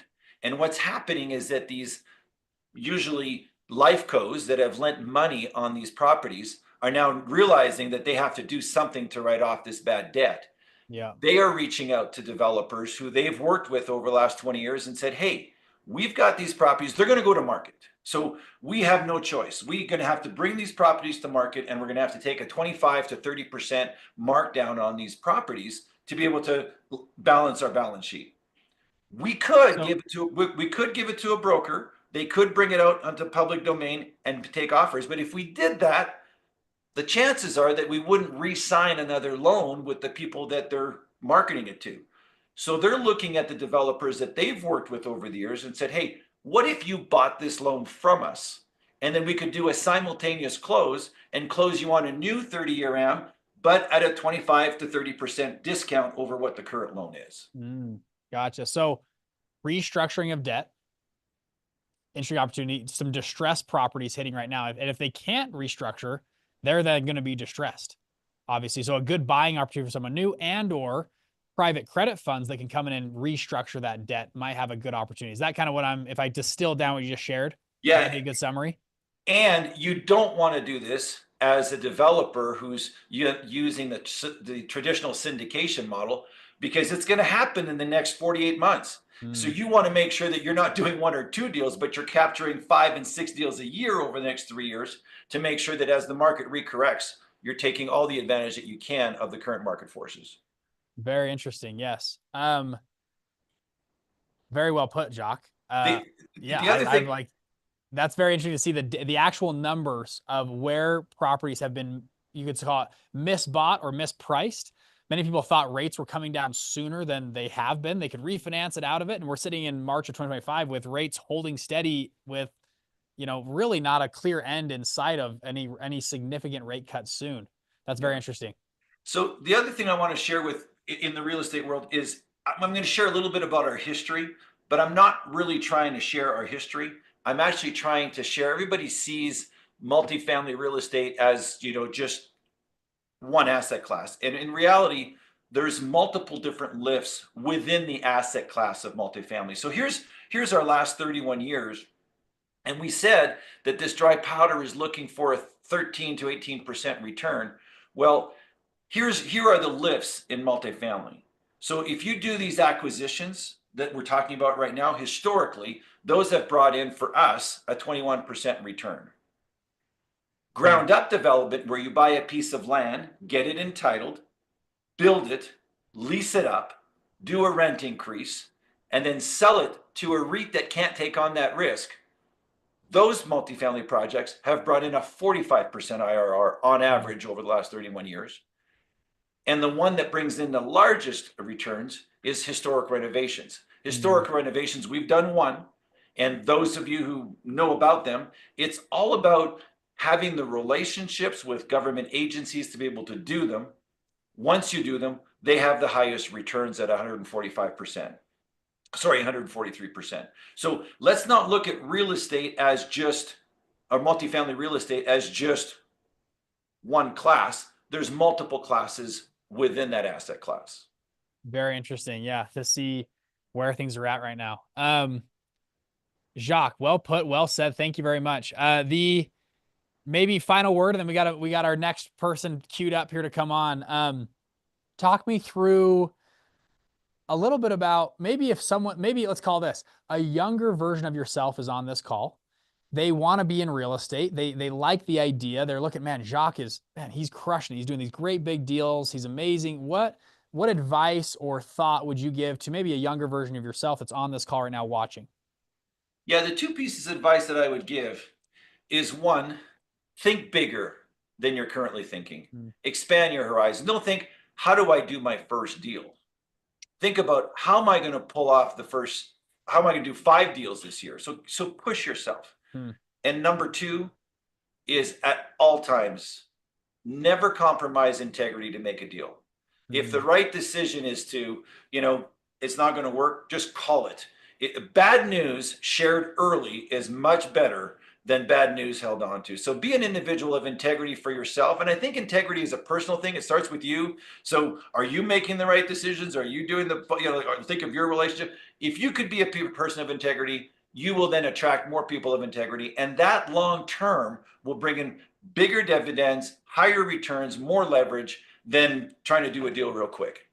I love that. On the, well said, on the bad, what did you say again? Bad news up front is better than bad news held on to. Sometimes we fall in love with the deal and we say, well, it'll work out. We don't have to worry about, because I'm so in love with this thing. And you're saying, have integrity with yourself first and your partners and people around you to say no to a deal that's not right as well. On the first one, can I ask you, just double click on me for why that mindset? Someone's just starting out. Why would you tell them to think about 5 or 10 deals? What does that change in your mind?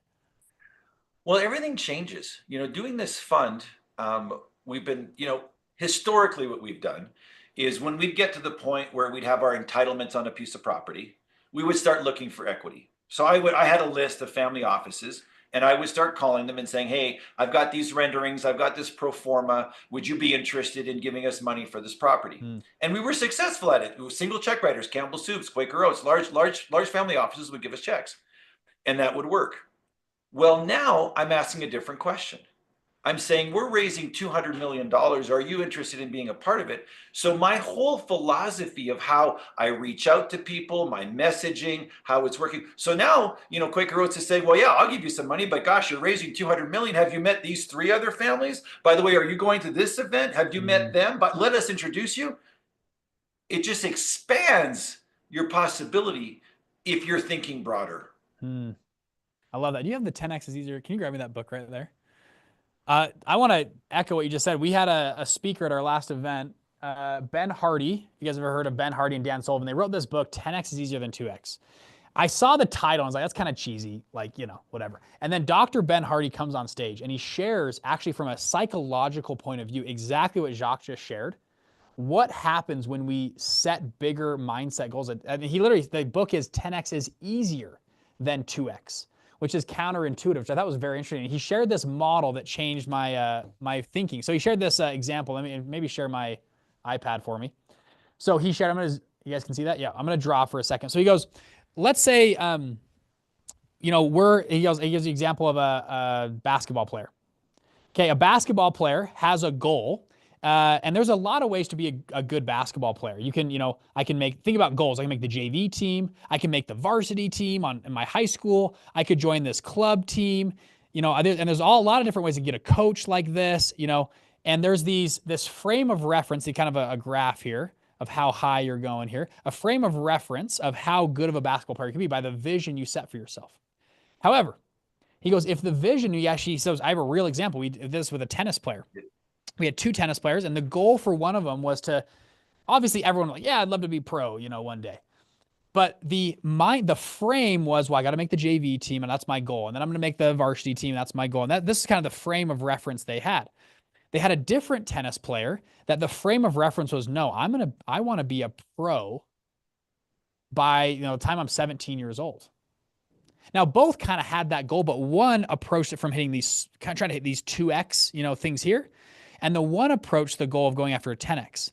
And the frame he shares is that when we set large goals, what happens is the number of outcomes of possibilities. There's 100 things you could do to do a 2X.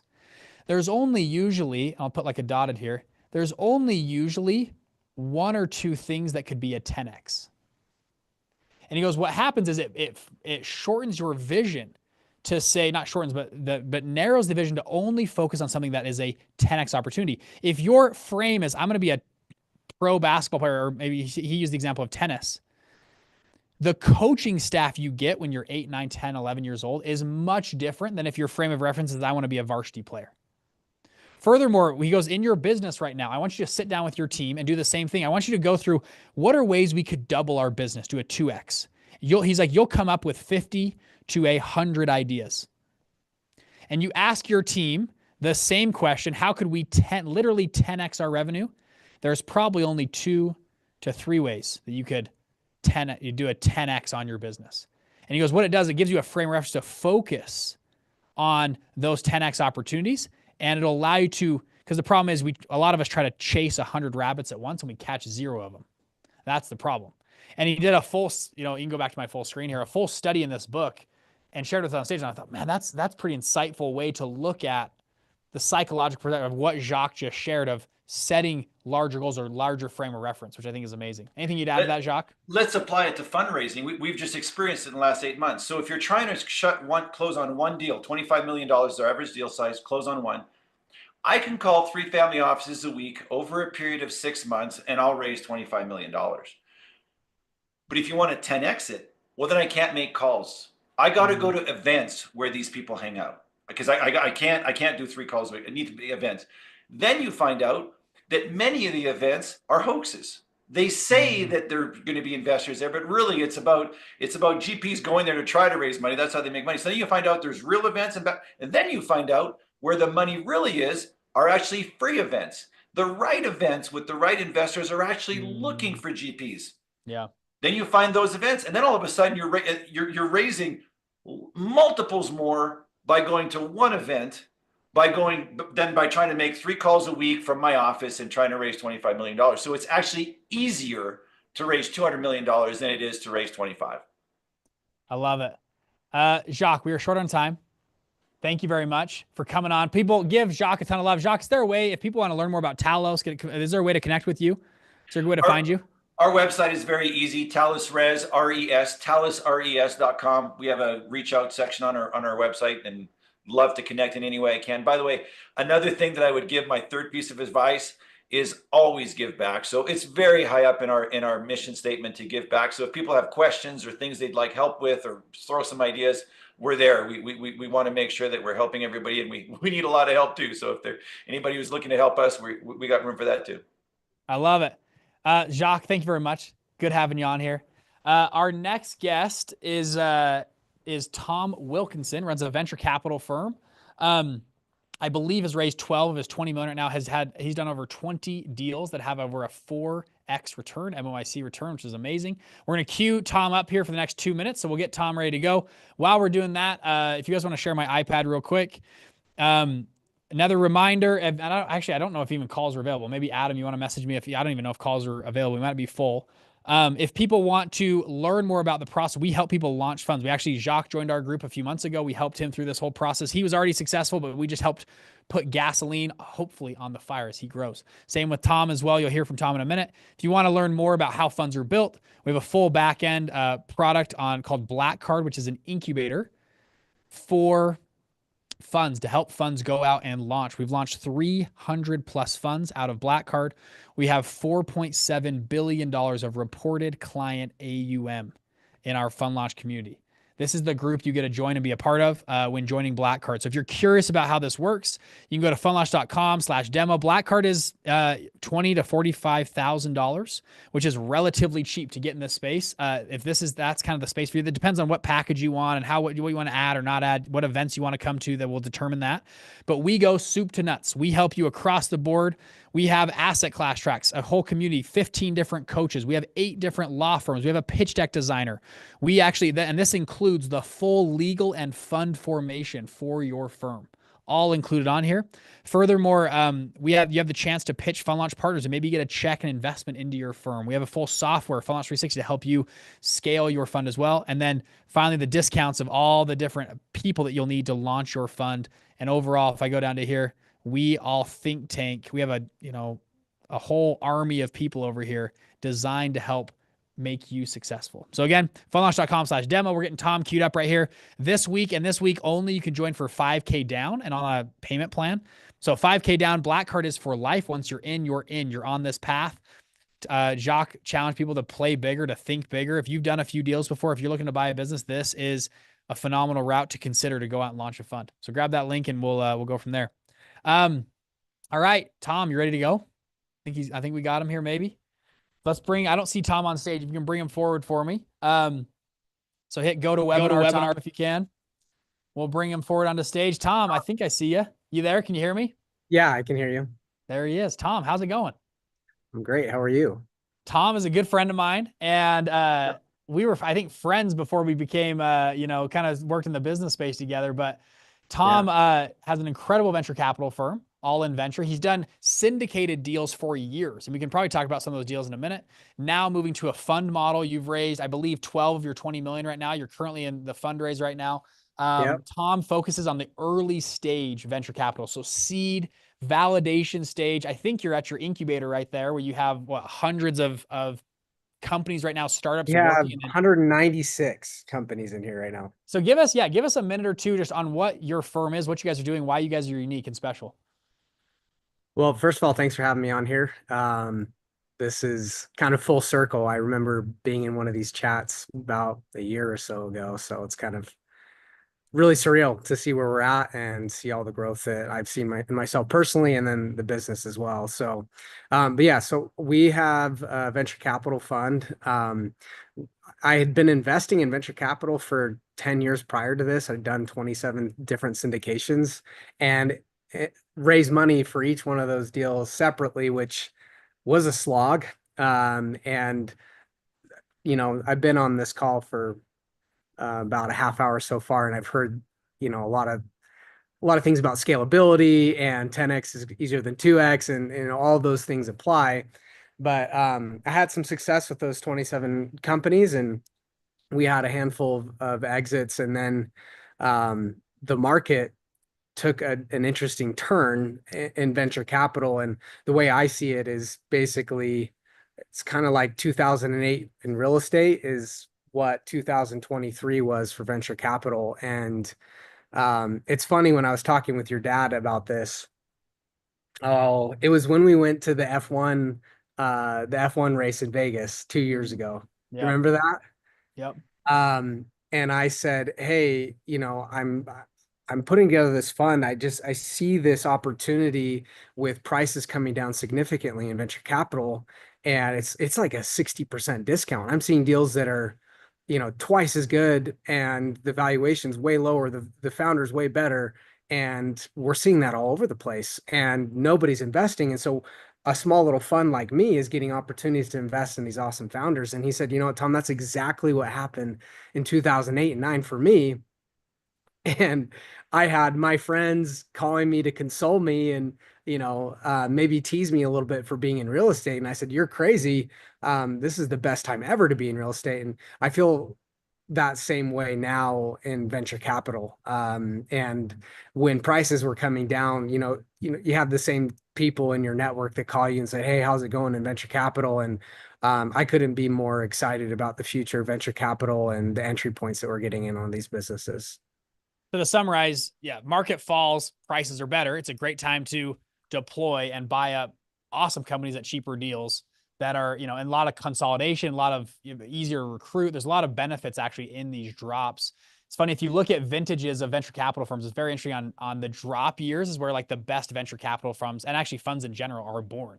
We've seen some volatility throughout pretty much every market we've seen over the last few years, whether it was COVID, venture capital in 2023, real estate's gone through some bumps with rates. Private equity's been through some bumps. And it's funny, the best firms are the ones who lean in during the hard times, and they can deploy at relatively, low entry prices. And then the next market top, they are the heroes of the next market top. So, 100%. And Tom, it's tough when you're in the buy, it's hard to know when you're there, but, when it was 2020, 21, 22, it was so hard to know which businesses were actually great and which ones were a bunch of fluff, because there's so much capital coming into VC and inflating these companies that didn't have great traction. Now it's very clear. It is so easy to see a business that, hey, this one's backable and this one's not, because there's not all that fluff in the market that's driving this hype and excitement around certain deals. And makes our job a whole lot easier. Venture capital is a really hard business to be in, but removing some of that fluff has made it a lot easier for us to identify good opportunities. Very, very cool. So give us the outlook then, Tom. So that's kind of the past, looking the past, and are we, that you mentioned 2023, are we still in the sale in 2025? Where do you think things are moving in the venture capital world and small business? I mean, you're in the very early seed stage. You have 190 companies in that building behind you right now, incubating, which is such a cool thing with iHub that you guys have built. Walk me through what the future looks like, you think, in venture capital.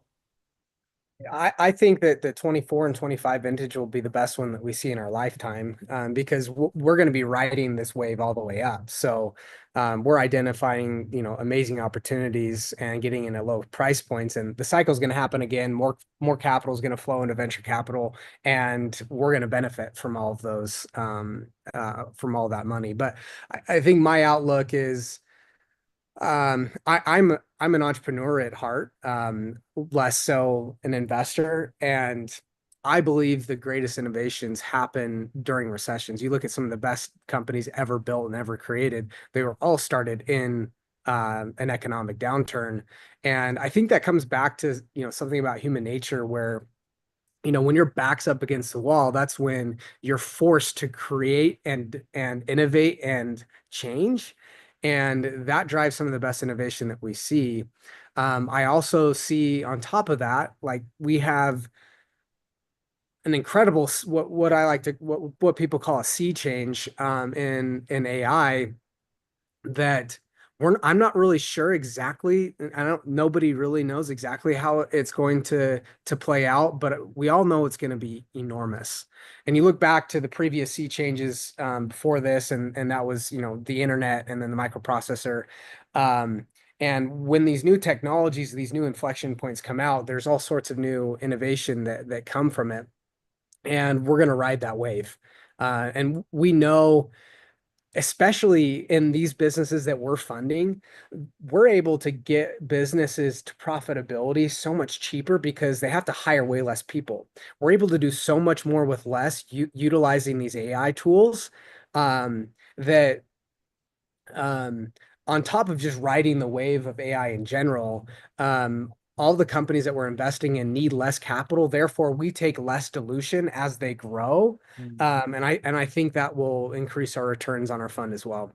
Hopefully that wasn't too esoteric, but no, that was great. That was very well put. It's an interesting spot that you guys are in. Yeah. That you've, I guess you could say, positioned yourself into. So walk me through, that's kind of more macro. Talk me through micro, like All In Ventures, your firm, which is, I think, pretty darn cool. You guys have positioned, because venture capital is a competitive space. Someone on this call is like, I want to get in venture capital. Man, there's smartest people in the world work in venture capital. How did a couple of guys like you, like y'all, figure out how to position yourself in the space, and maybe even before your fund, just on your first couple of deals? You want to tell us a story or two on how you maybe did market validation, where you found success doing some of these early deals? Yeah, and I'll be the first to admit I'm definitely not one of the smartest people in the world.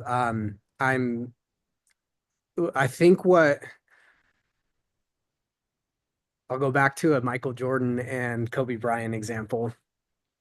I think what's really cool to me about Kobe Bryant was his relationship with Michael Jordan, and what I learned about Michael Jordan is he wasn't really open with all of all of his secrets, and he wouldn't really coach some of the other players because they were competition. But he took a special interest in Kobe Bryant because he knew Kobe cared about the game and loved the game as much as he did, and he knew that Kobe was about that life. And so he was able to get mentorship from Michael Jordan because of that. And I was fortunate that I had some really good mentors that believed in me really, really early on. And what set me apart from all of my peers was I was like, hey, I'm going to be about that life. Like, they're not going to waste a single second with me and then have me ignore their advice and not move forward. So I had a professor at BYU that helped mentor me, and a lot of my success in life has been luck, but I think it's my my dedication to actually listening and following through. So I did the summer sales thing. I, led teams at a company called Vivint, and it was really tempting when all my friends were buying, fancy cars and living in fancy houses. And I was like, no, I'm gonna be disciplined. I'm gonna do what my mentors told me to do. And I invested almost 95% of every dollar that I made. And I lived in the crappiest houses, lived in the basement, rented out the top, and moved 18 different times. And what that forced my mentors to do is actually, take me seriously. And so then that led into my mentors, helping me start investing in venture capital deals, specifically at the tech transfer office at BYU, which is almost every university has these tech transfer offices. And that's where Explain what that is. Yeah. Tell us what that is. yeah. Well, professors will get grants from the government to just do research. And for them, the Super Bowl for a professor is getting a grant from, say, the NIH or something and getting it FDA approved. They're not motivated for the monetary side of things. And so once they've developed this technology, they'll send it to the tech transfer office at the university, and they're on to their next research project. They're just not built. They're not as excited about building businesses as an entrepreneurial minded person is. So what that means is a business person can go to a tech transfer office at a university and strike a deal where they give the professor a small bit of ownership, and they can buy that patent for really cheap and go build a business on it. And so the very first business I did that with was a company called Sign Glasses, which was technology for deaf and hard of hearing. And I was surprised that nobody else tried to pick up this technology because I thought it was so cool. But essentially, even before I bought the tech, I went and tried to sell it. I went to a bunch of different... Yeah, what was the tech? Just describe it to us real quick. So basically, if you're a deaf student in the classroom, you have an interpreter sitting next to you, and then you have to see what the professor's doing up at the front of the classroom, and it's impossible to see both places at once. And so a professor got a grant for $750,000 to create these smart glasses that would push in a live interpretation of ASL to the glasses. So wherever the student's looking, they're getting the ASL interpretation. And nobody done anything with the technology. And so I was like, okay, well, I'm going to see if people would buy this. So I went to San Antonio and set up a booth and pretended like we had this whole business all done to see if people would buy it. And we had Dallas ISD. You didn't have it yet. You took it, you flew, you set up a booth just to see if it would sell. Exactly. Well, and that's cool is you at these tech transfer offices, you can do just a letter of intent, like for 90 days to buy. And that gives you the ability to go and do tests for validation for that. So that was my very first business. And now that business, obviously I went back. It sold. Yeah. So what happened? So it sold really well at the conference. Yeah. Then I go back to BYU and, I'm like, I told my mentor, who was my professor, I was like, hey, I think we're onto something here. He's like, hey, this is what we're going to do. So we offered the university $10,000 for the patent. They had spent $750,000 on this. And the important thing to know is that the universities, their motivation is to show that they're commercializing technology, not necessarily to make an ROI on the technology. And so they created a low barrier of entry for us. So we gave them $10,000. We got all the rights to the technology, and they get a small ghost equity piece, which is basically an exit fee if we ever sell the business completely. But yeah, that was it. And so I put $50,000 in, my partner put $50,000 in, and now the business is all over the country, and Harvard's a customer, I said UT Austin, and what's the evaluation today? If you don't mind sharing? The valuation, most recent is around 60 million. That's phenomenal. Yeah. So you guys found this at like nothing. Yeah. 10 grand and then 50 grand in, 50 grand from each partner. Now it's $60 million valuation. And I know I've heard from you that you have a bunch of cool stuff coming for the same business as well, which is awesome. So, absolutely phenomenal. So that's an example. You were asking, well, give me an example of a deal. That's kind of the stuff that Tom got in. So very early. I mean, you're at the validation level. It's just so cool. Yeah, and somebody asked, how did I initially gather the 50,000? That's a good question. I went out and sold door to door. Like the most pure form of sales. That's how. But it I was see your money. You didn't raise 50 grand. It was just your own money, right? Yeah, it was my own money. So you did your own deals first, and then later you started to pool in other people and say, let's do other deals with me. Well, yeah, shortly after I put 50 grand in, my partner put 50 grand in, we own the business 100%. And then right after that, we raised at a $1.2 million valuation, from some angels and, Todd Peterson, whose name is on this boardroom. And that was it. That's phenomenal. So the ideas with this fund is we want to rinse and repeat and do that Keep 50 doing it. more times. Yeah. So cool. Well, Tom, you're doing some incredible stuff.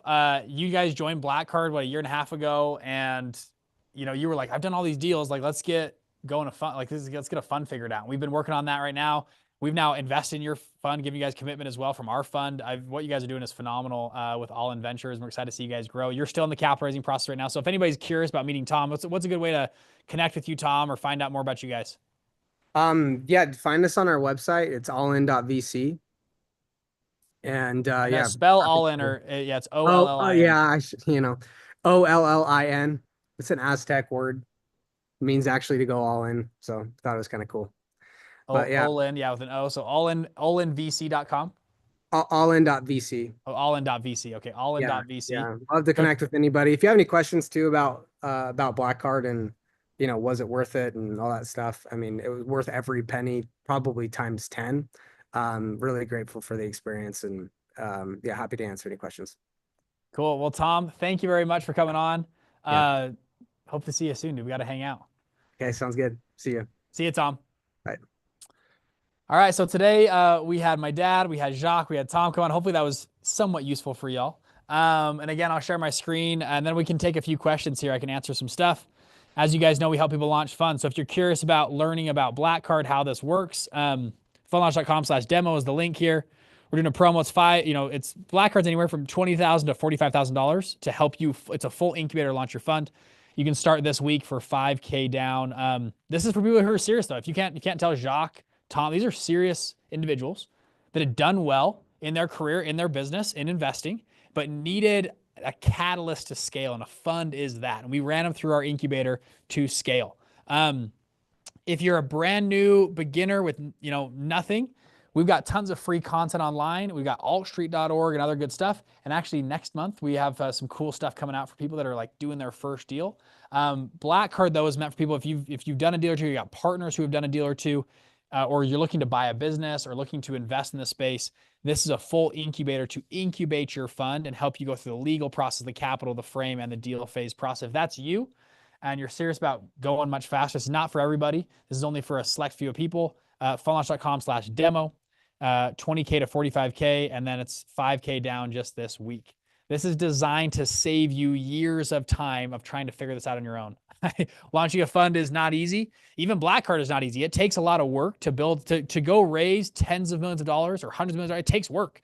It takes a lot of time, it takes a lot of effort, but our goal is to remove all those barriers, give you people who have done it before, give you 15 different coaches. Tom talked about mentors in his space, give you access to go and find capital, give you legal partners, all the headache and other stuff around a fund. Our goal is to help you do that in a successful manner. So we're doing a cool promo right now, 5K down. This goes away end of the month. And then furthermore, we're doing an event in just a few weeks in Dallas, Texas. You guys can fly out and be in there. So fundlaunch.com/demo if you want to learn more. This goes away this Friday on this special deal. We're doing a discounts, other cool stuff for this week, which is pretty fun. All right, I'll stay on for a few minutes and take some questions. Was that awesome though, by the way? We had my dad on. Then we had, my dad was on. Then we had Jacques, and then we had Tom. I thought it was phenomenal. This was sweet. I know people on the live stream, then people on Zoom. Hopefully you guys enjoyed today. You guys are here. What are we, 2 hours in? Wow, we have been. Time flies when you're having fun, I guess they say. So,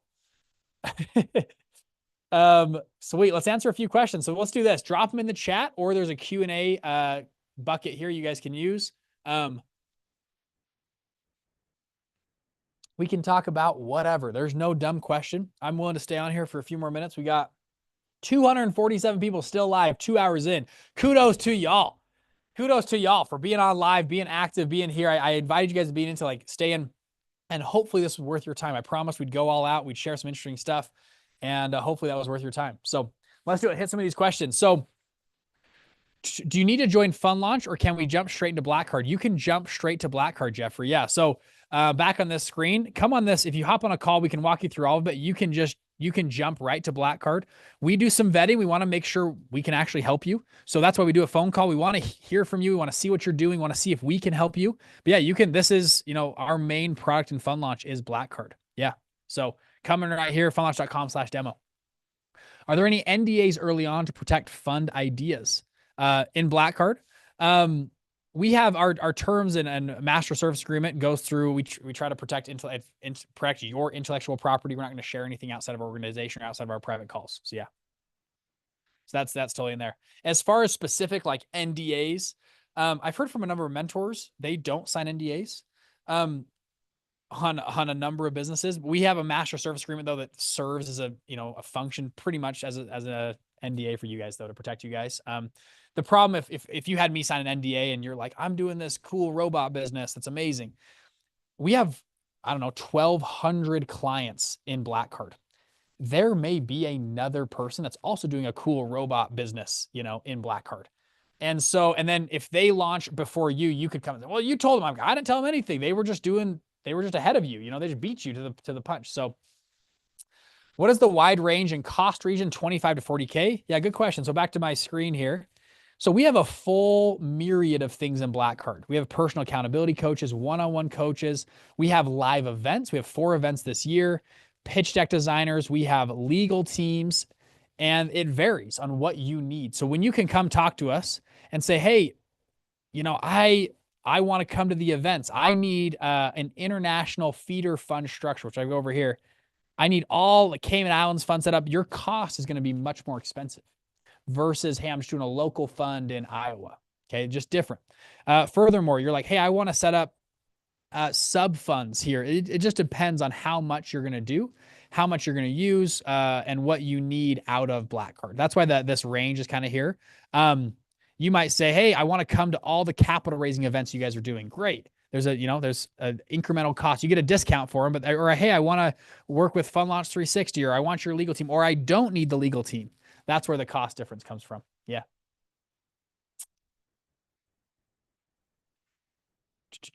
That's what frightens me a little bit, sharing. Yeah, our master service, we're not going to go share your ideas with anybody else.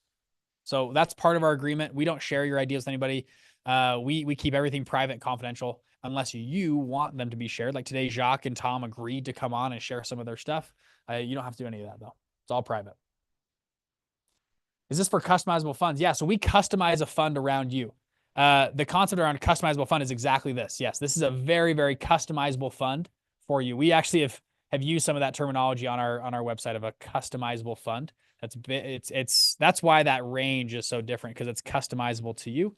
But furthermore, you get all the coaching, the mentorship, the legal. If I was to bucket it into 3 categories, you'd have advisors and advisors, alumni, and cohorts. So you get one-on-one calls with personal accountability coach, daily office hours, and the Fund Academy course. You get networking and events. That's kind of the first bucket. Second one is the networking events and tribes. So you get a private Slack community, 3 in-person events a year. We're actually doing 4 this year. And a cohort to work with over the next 12 months. You actually join with, you have other people in the group doing this with you. You get to join Jacques. You get to join Tom. They're in Black Card right now. You get to be shoulder to shoulder with them.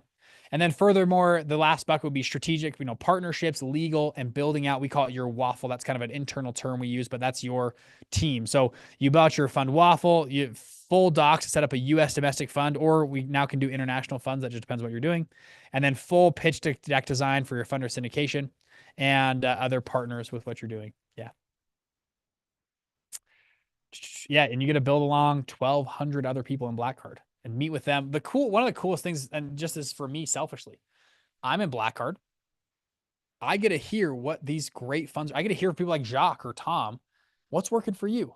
How did you guys go raise capital? Oh, this worked for us. We, like Jacques just mentioned, we found some events were good. Some events were bad. We found that free events were better. We found these family, and so I get to hear that from Jacques. And I'm like, oh, that maybe I'll use that for my fund. And then I tell Jacques, oh, X, Y, and Z is working for us. And so you get this network effect. Typically when when you tell your mom or your girlfriend or your boyfriend, whoever, that you want to run a fund, I mean, people don't understand what you're talking about. They're like, a fund?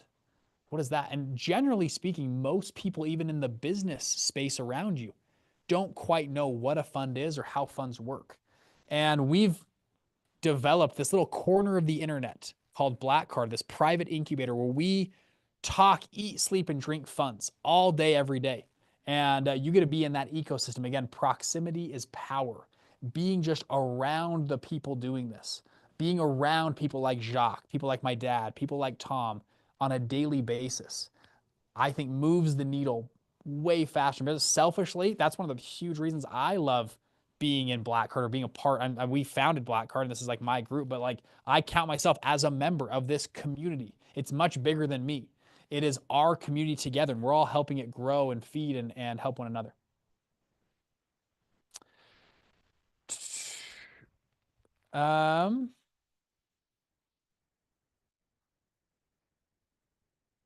Does Fund Launch support interns or support Black Card customer funded support interns? How does it all work with interns? Yeah, the interns are interesting. So we started this a few months ago. I'll show my screen.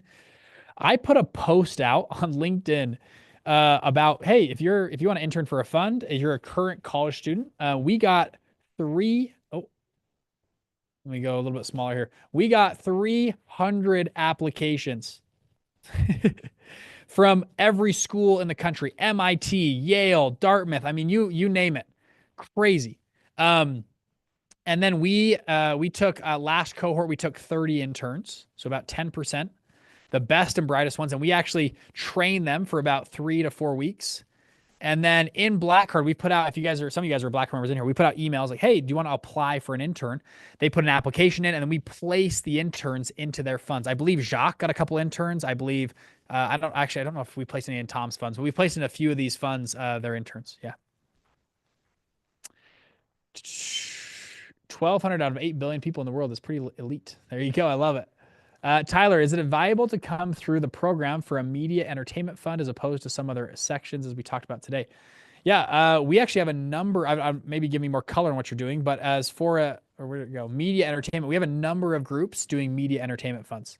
They want to go build a big studio to produce content. One group wants to do like an AI studio to make new movies and stuff. Other groups want to go buy other studios or other scripts or content creators. So there's not a ton, but there's a number of people in Black Card doing that, Tyler, in that faction. Yep, and we can help you do that. Donovan, do you need experience? If so, are there any way to get that? Also, is there a way to apply to an existing fund that's in Black Card program, or is that connected to Fund Launch? So good question. With experience, maybe I'll go over to here. In every fund, sorry, I'm going to this framework. I'm going to zoom in on this framework. There's 3 main roles kind of in every fund. There is the person who is the expert investor. This person, is amazing at trading options, in their basement. They've done real estate for 10 years. They've done, they're just really good at the asset class. Okay. The next one is the fund manager. This person is really, really good at putting the fund together, the mechanics of the fund, how funds are built. And then finally, the money raiser. This person's just well connected, knows how to find people with money. Okay. Generally speaking, these are multiple people. Now, could this be one person? Yes. Can one person do all 3 roles? Totally. My first fund, I did all 3 roles. Okay. Can this be 2 people? Yes. Can you split this up? Can this be 10 people? Yes. So, but all 3 roles need to be covered in here. So, for example, my story. So my dad started teaching me about funds. I became very, very good at this, the fund manager role. Okay. I know the ins and outs, how waterfalls are put together, how fund structures are done, all the ins and outs. And I got very, very good at educating myself on this. What I found was so for me and Dan, I found Dan Young. We run Ugly Unicorn together. It's a blockchain crypto fund. Bridger, I'm not that great at crypto. I'm okay at crypto. Now I'm good at crypto, but at the time I didn't really know crypto. So I found Dan Young had the largest crypto mining facility in the state of Utah in 2014. Huge crypto investor for the last decade. I mean, in the early stages of crypto, he had this whole warehouse mining crypto back in 2014. And Dan's done extremely well in this. So I found Dan, I was like, Dan, what if we did a crypto fund? And I can put the fund together and we can both help raise capital together. So we came together, we partnered on this, and we currently manage roughly $20 to $25 million, and it's been a really good fund so far. You don't need everything. but you can come in and learn one of these categories and partner with somebody else. So everyone in Black Card that joins is in a different bucket here, or in just our fund launch community. Some people are more in this bucket, some are here, some are here. We've had a number of people join Black Card and find their other partners inside of Black Card while they're in. That's one of the big pieces of the networking bucket that I showed you earlier. One of the big pieces of that right here was that you can meet and help and find other people inside of Black Card.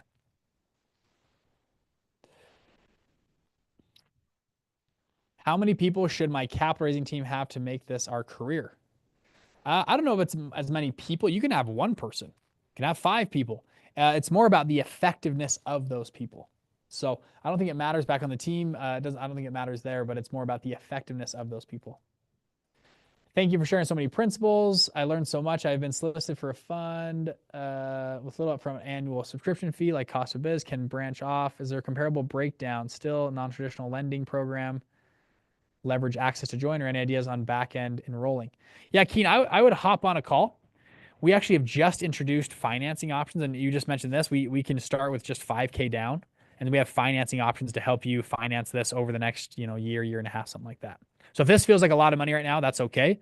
Most of our guys are joining $5K down, and then you can finance the rest over the next bit. Yeah, we do internal financing. Yeah. What would you suggest if you want to make this your career, going to capital raising? I would tell you, just get moving. Get moving in the right direction. Start, like you heard Tom's story. If he's just like, I want to be in this space. I'm going to find a tech transfer office. I'm going to go I'm going to fly down, do validation. I'm going to start working on deals. I would tell someone to start moving in this direction. Now, if it's Black Card, great. If it's, I mentioned this earlier, a full course of free content on, let me pull it up again. If you go to altstreet.com, there's a ton of just free content here. Start moving and educating yourself in this direction to learn the game. Now, if you're a little more serious, I would say join Black. Even if, most people that join Black Card don't have everything figured out day one. That's why they're joining Black Card. They join because they have some gaps. And they say, well, I want to figure out what this is. Maybe can you move my my face just so they can see the name on there? Somebody's asking where it's at. altstreet.org. To see, what is the game that I need to play. And so people join and they find partners. They work. The Black Card is a lifetime membership. AltStreet's this is all free, by the way. AltStreet's a free product to come learn and get in this ecosystem of game. Yeah. If my real estate development business is vertically integrated with land acquisition and entitlements, lot and land banking with 10 big builders, vertical construction, is that too broad for real estate fund? No, not at all. Number of groups find if they vertically integrate, which means, hey, we have the property manager, we have the builder all together. They use that as, if I go over here, as their edge. We talk about building an edge as part of their edge in their strategy. Now, some groups don't do that. They say we hire, but some people say, no, that's part of our edge. Yeah, hey, we save you costs because guess what? We not only manage it, we buy it, we build it, we develop it, we also manage it, and we can lease it up. We do the entitlements, we do it all in-house, and that gives us alpha or a strong edge against our competitors. So no, I think it's phenomenal, Casey. I'd say that's a great direction. From your perspective, how much clout is required as a first-time fund manager to motivate investors? I don't know if it's clout is the word. Clout to me means like, online presence, or how much of a celebrity are you, like clout-wise. You could call it by experience, though, by expertise. How strong do I need to build my team out, right? I'll tell you a quick story. So on here, this is early on. So I was relatively young. I was 22, started my first fund, 23, 24. I think I was 24 at the time. And I got pretty darn good at this game right here. Now, I knew some of this stuff. I got invited to a meeting. So I'm 24 years old. Really young, okay? I got invited to a meeting, and the meeting had 3 people there. Mike had invited me, and he liked me. Mike thought I was cool. The other 2, I'll put I'll just call them X and Y over here. X and Y didn't think I was that cool. I show up to the meeting. It's all, I think one guy couldn't make it. So there's 3 of us in the meeting. but he was, I think, calling in on Zoom or whatever. It was very, very clear. And these guys were meeting to launch a new fund. And this fund was going to be like $100 million, and they were going to do opportunity zones funds. So Ozone, if you guys have heard of opportunity zones, that was the fund they were going to do this back in a few years ago. They bring me to this meeting, and it was obvious. These two people over here did not want me in this meeting. They were like, why did you invite this kid, Bridger, to this meeting? And Mike's like, well, he's smart, let's bring him in. And anyways, my clout, back to use that word, my clout in that meeting was pretty much like worth dirt. Like I was like lower than dirt. Like it was very clear they were talking about their fund that they were going to launch with their money. And I was not included in this meeting. Okay. So in a moment of courage, I raised my hand. I was like, hey, real quick, as you guys are going, are you guys going to run an American or European waterfall? All right, what are you guys going to do for your pref catch-up carried interest? I'll show you kind of on the screen here. Are you guys going to run a, Reg D 506, a 3C1, 3C5, or 3C7 fund? Are you guys going to be in IA, RA, ERA? And they're like, what do you mean? They're like, go to the whiteboard and explain what you mean. So I went up to the whiteboard and I explained to them the difference between a European and an American waterfall. I explained them the difference between a 3C1, a 3C5, and a 3C7 fund. I explained to them the difference of pref, catch-up, carried interest, how different funds are structured. Everything that you guys learn, if you guys have been in fund launch before, you guys know it's all pretty standard stuff. How international feeder funds work. This stuff right here. Back to the story, in about 7 minutes,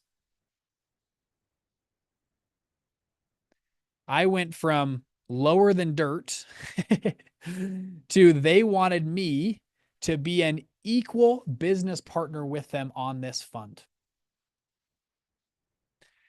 Because I taught them something they didn't know. We were going to be 25, 25, 25, 25% owners on this business. At 24 years old, these guys are all 40 years old. They have private jets. These guys were legit business people. Why would they want Bridger to be on their team? Well, I don't know. You could say a number of reasons, but one of them was because I had studied beforehand. Preparation had met opportunity. Preparation had met opportunity. I had come in and learned they were very good at this bucket. They were very good at this bucket. They didn't know this bucket very well. I taught them something they didn't know. For me, as someone who was young, I don't have much track record, but I could leverage their track records. Does that make sense? That was a huge moment. This is why it's coming. If you're brand new, come in and learn what's happening. Join like you're on today. Join the webinars, join the calls, be in here and get here. Now, to end this story, this fund never launched. These partners could never agree on anything. Ended up not launching. But I think the concept is still true. They wanted me to be their partner at 24 years old when all these guys were 45, 50 years old because I knew something they didn't. So again, if you're someone that wants to join Black Card, we have a special, promo going on right now, fundlaunch.com/demo. You could hop on a phone call, talk to our team and go from there. Was your dad's fund to fund of funds? No, not at all. They were more real estate, primarily focused on real estate. Yeah. So he had a private credit fund, a debt fund at the beginning, and then they kind of merged into a full out. They were buying properties, distressed properties. They'd go buy one, they'd fix it up, and they go from there. Yeah.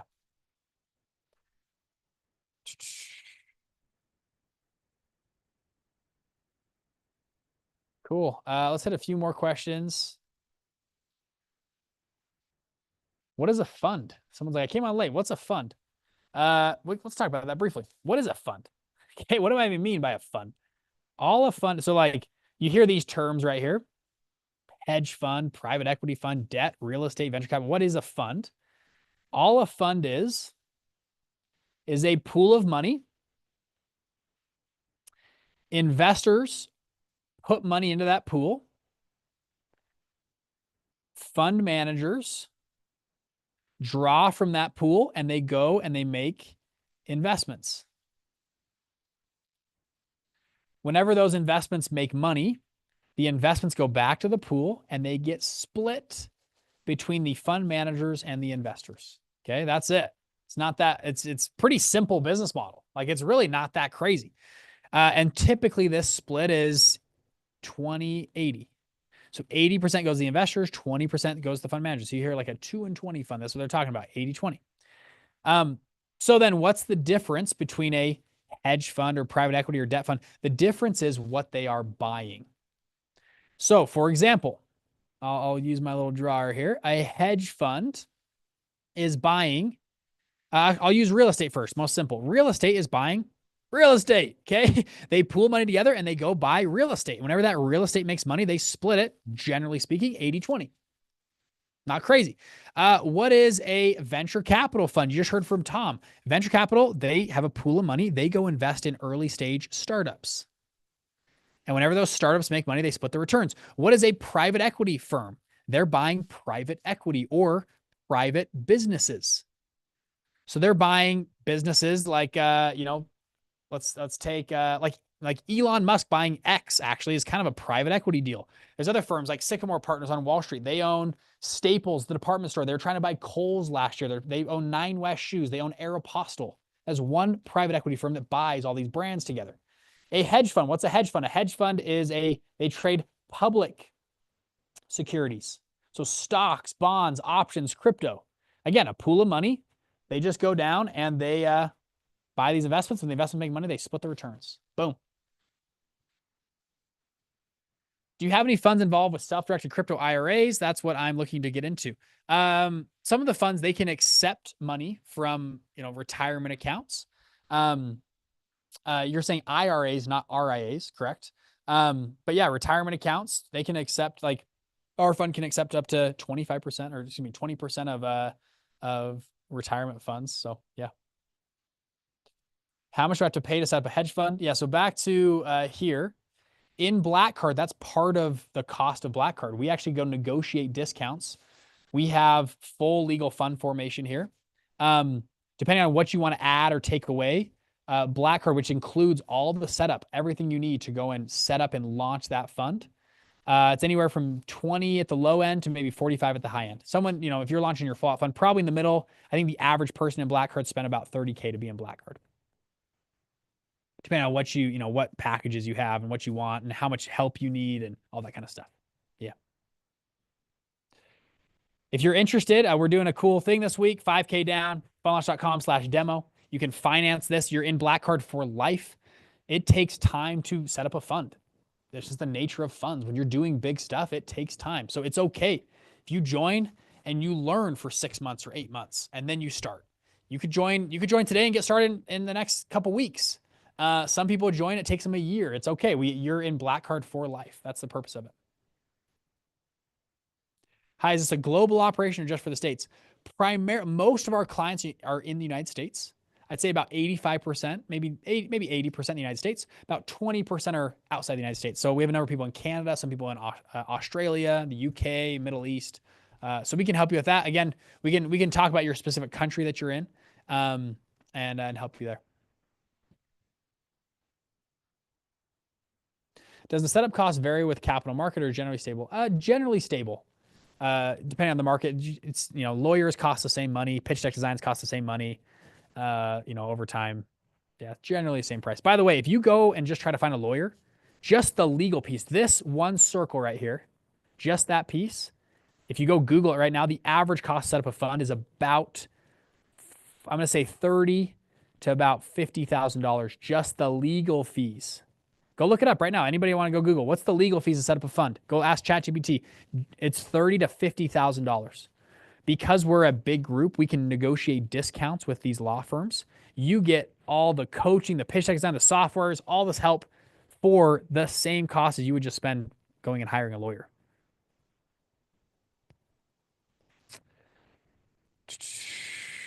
Okay, pretty cool. I would go here, fundlaunch.com/demo. You can actually book a call right here. Somebody's like, how do I hop on a call? I would just book a call here. There's time slots available for the next few days. This whole promotion though is ending March 28th. Just the next few days. You got 3 days to make a decision here. We're taking away all this cool stuff. We have some cool discounts going on right now. Yeah. Besides Black Card fees, are there any other fees to launch a fund? Depends on the fund you're launching, Max. Good question. So down to here, if I go to like partnerships. Most of your funds, once you're running the fund, you're going to want to have insurance and third-party administration and tax and audit. However, these costs are charged by the fund, meaning the fund, once your fund is up and running, the fund pays for your audit. The fund pays for the admin. And furthermore, if you paid for them up front, you can get reimbursed. Oh, I'm getting caught there. Reimbursed for those expenses, which is kind of cool. Is there a website for all Black Card members and their deal offerings? We don't publicly list all of our Black Card members. We've listed some of them. Like today, we had 2 of them come on. Some of them are more private than others. So if you do research on us, you can go. I would book a call here, fundlaunch.com/demo. But if you go to just fundlaunch.com, on there you can learn a ton about Black Card. We have a testimony video. There's actually Jacques. Man, look at Jacques. You're looking great right there. There's a video. There's a bunch of testimonials here at fundlaunch.com/testimony. You can read from real customers what they experienced with this and see what they thought. Today we brought on 2 that I think had pretty positive things to say about Black Card. You can go and read hundreds of testimonials of current clients or former clients or people that have come through the process before, all right here at fundlaunch.com/testimonial. So you can go do a ton of research. Yeah, pretty fun. All right, we're wrapping up here. Let's see, any final questions? This is a great time to be alive. We have got amazing stuff going on. If you guys missed the beginning, we are live today. We might send out some stuff. I don't know if we send out replays. I don't know if on this call. Go check it out, and you guys can. To summarize, I think it's a phenomenal time to be a fund manager. It's a phenomenal time to have a fund that you can go and buy up cheap deals in some markets. You have opportunity in other markets. It's gonna be pretty awesome. So you guys are amazing. A few other things I'll note. We got some cool stuff coming out soon. This Black Card promotion ends soon. We're coming out with some new stuff in Fund Launch. We're gonna have some new merch. We're doing in-person events at our office. If you guys need to come meet me and shake my hand, we're probably gonna do one. We did one last week. It was phenomenal. People loved it. It was totally free. And we're just like, our mission is to democratize Wall Street, to make high finance accessible to all. I want this stuff to be in the hands of the common man or woman. And so we are doing, we're thinking once a month, like come to our office for an hour or 2 and we'll just whiteboard stuff out. We had about 50 people show up on Friday. I posted on Instagram 2 days before, we had 50 people show up. One guy flew out from Atlanta to be here. So if you need to come, if you want to come shake our hand, be part of our stuff, great. In Black Card, we do stuff every single day. We go live. I go live once a week in Black Card. We have coaches going live. We have, I think, 11 coaches that go live every week. So every day there's 1 to 3 calls going on every single day. You get access to coaching staff, help inside of Black Card. It's a phenomenal thing. We are focused on helping you guys be successful. So we're here. We're going nowhere. We've done this now for 4.5, 5 years.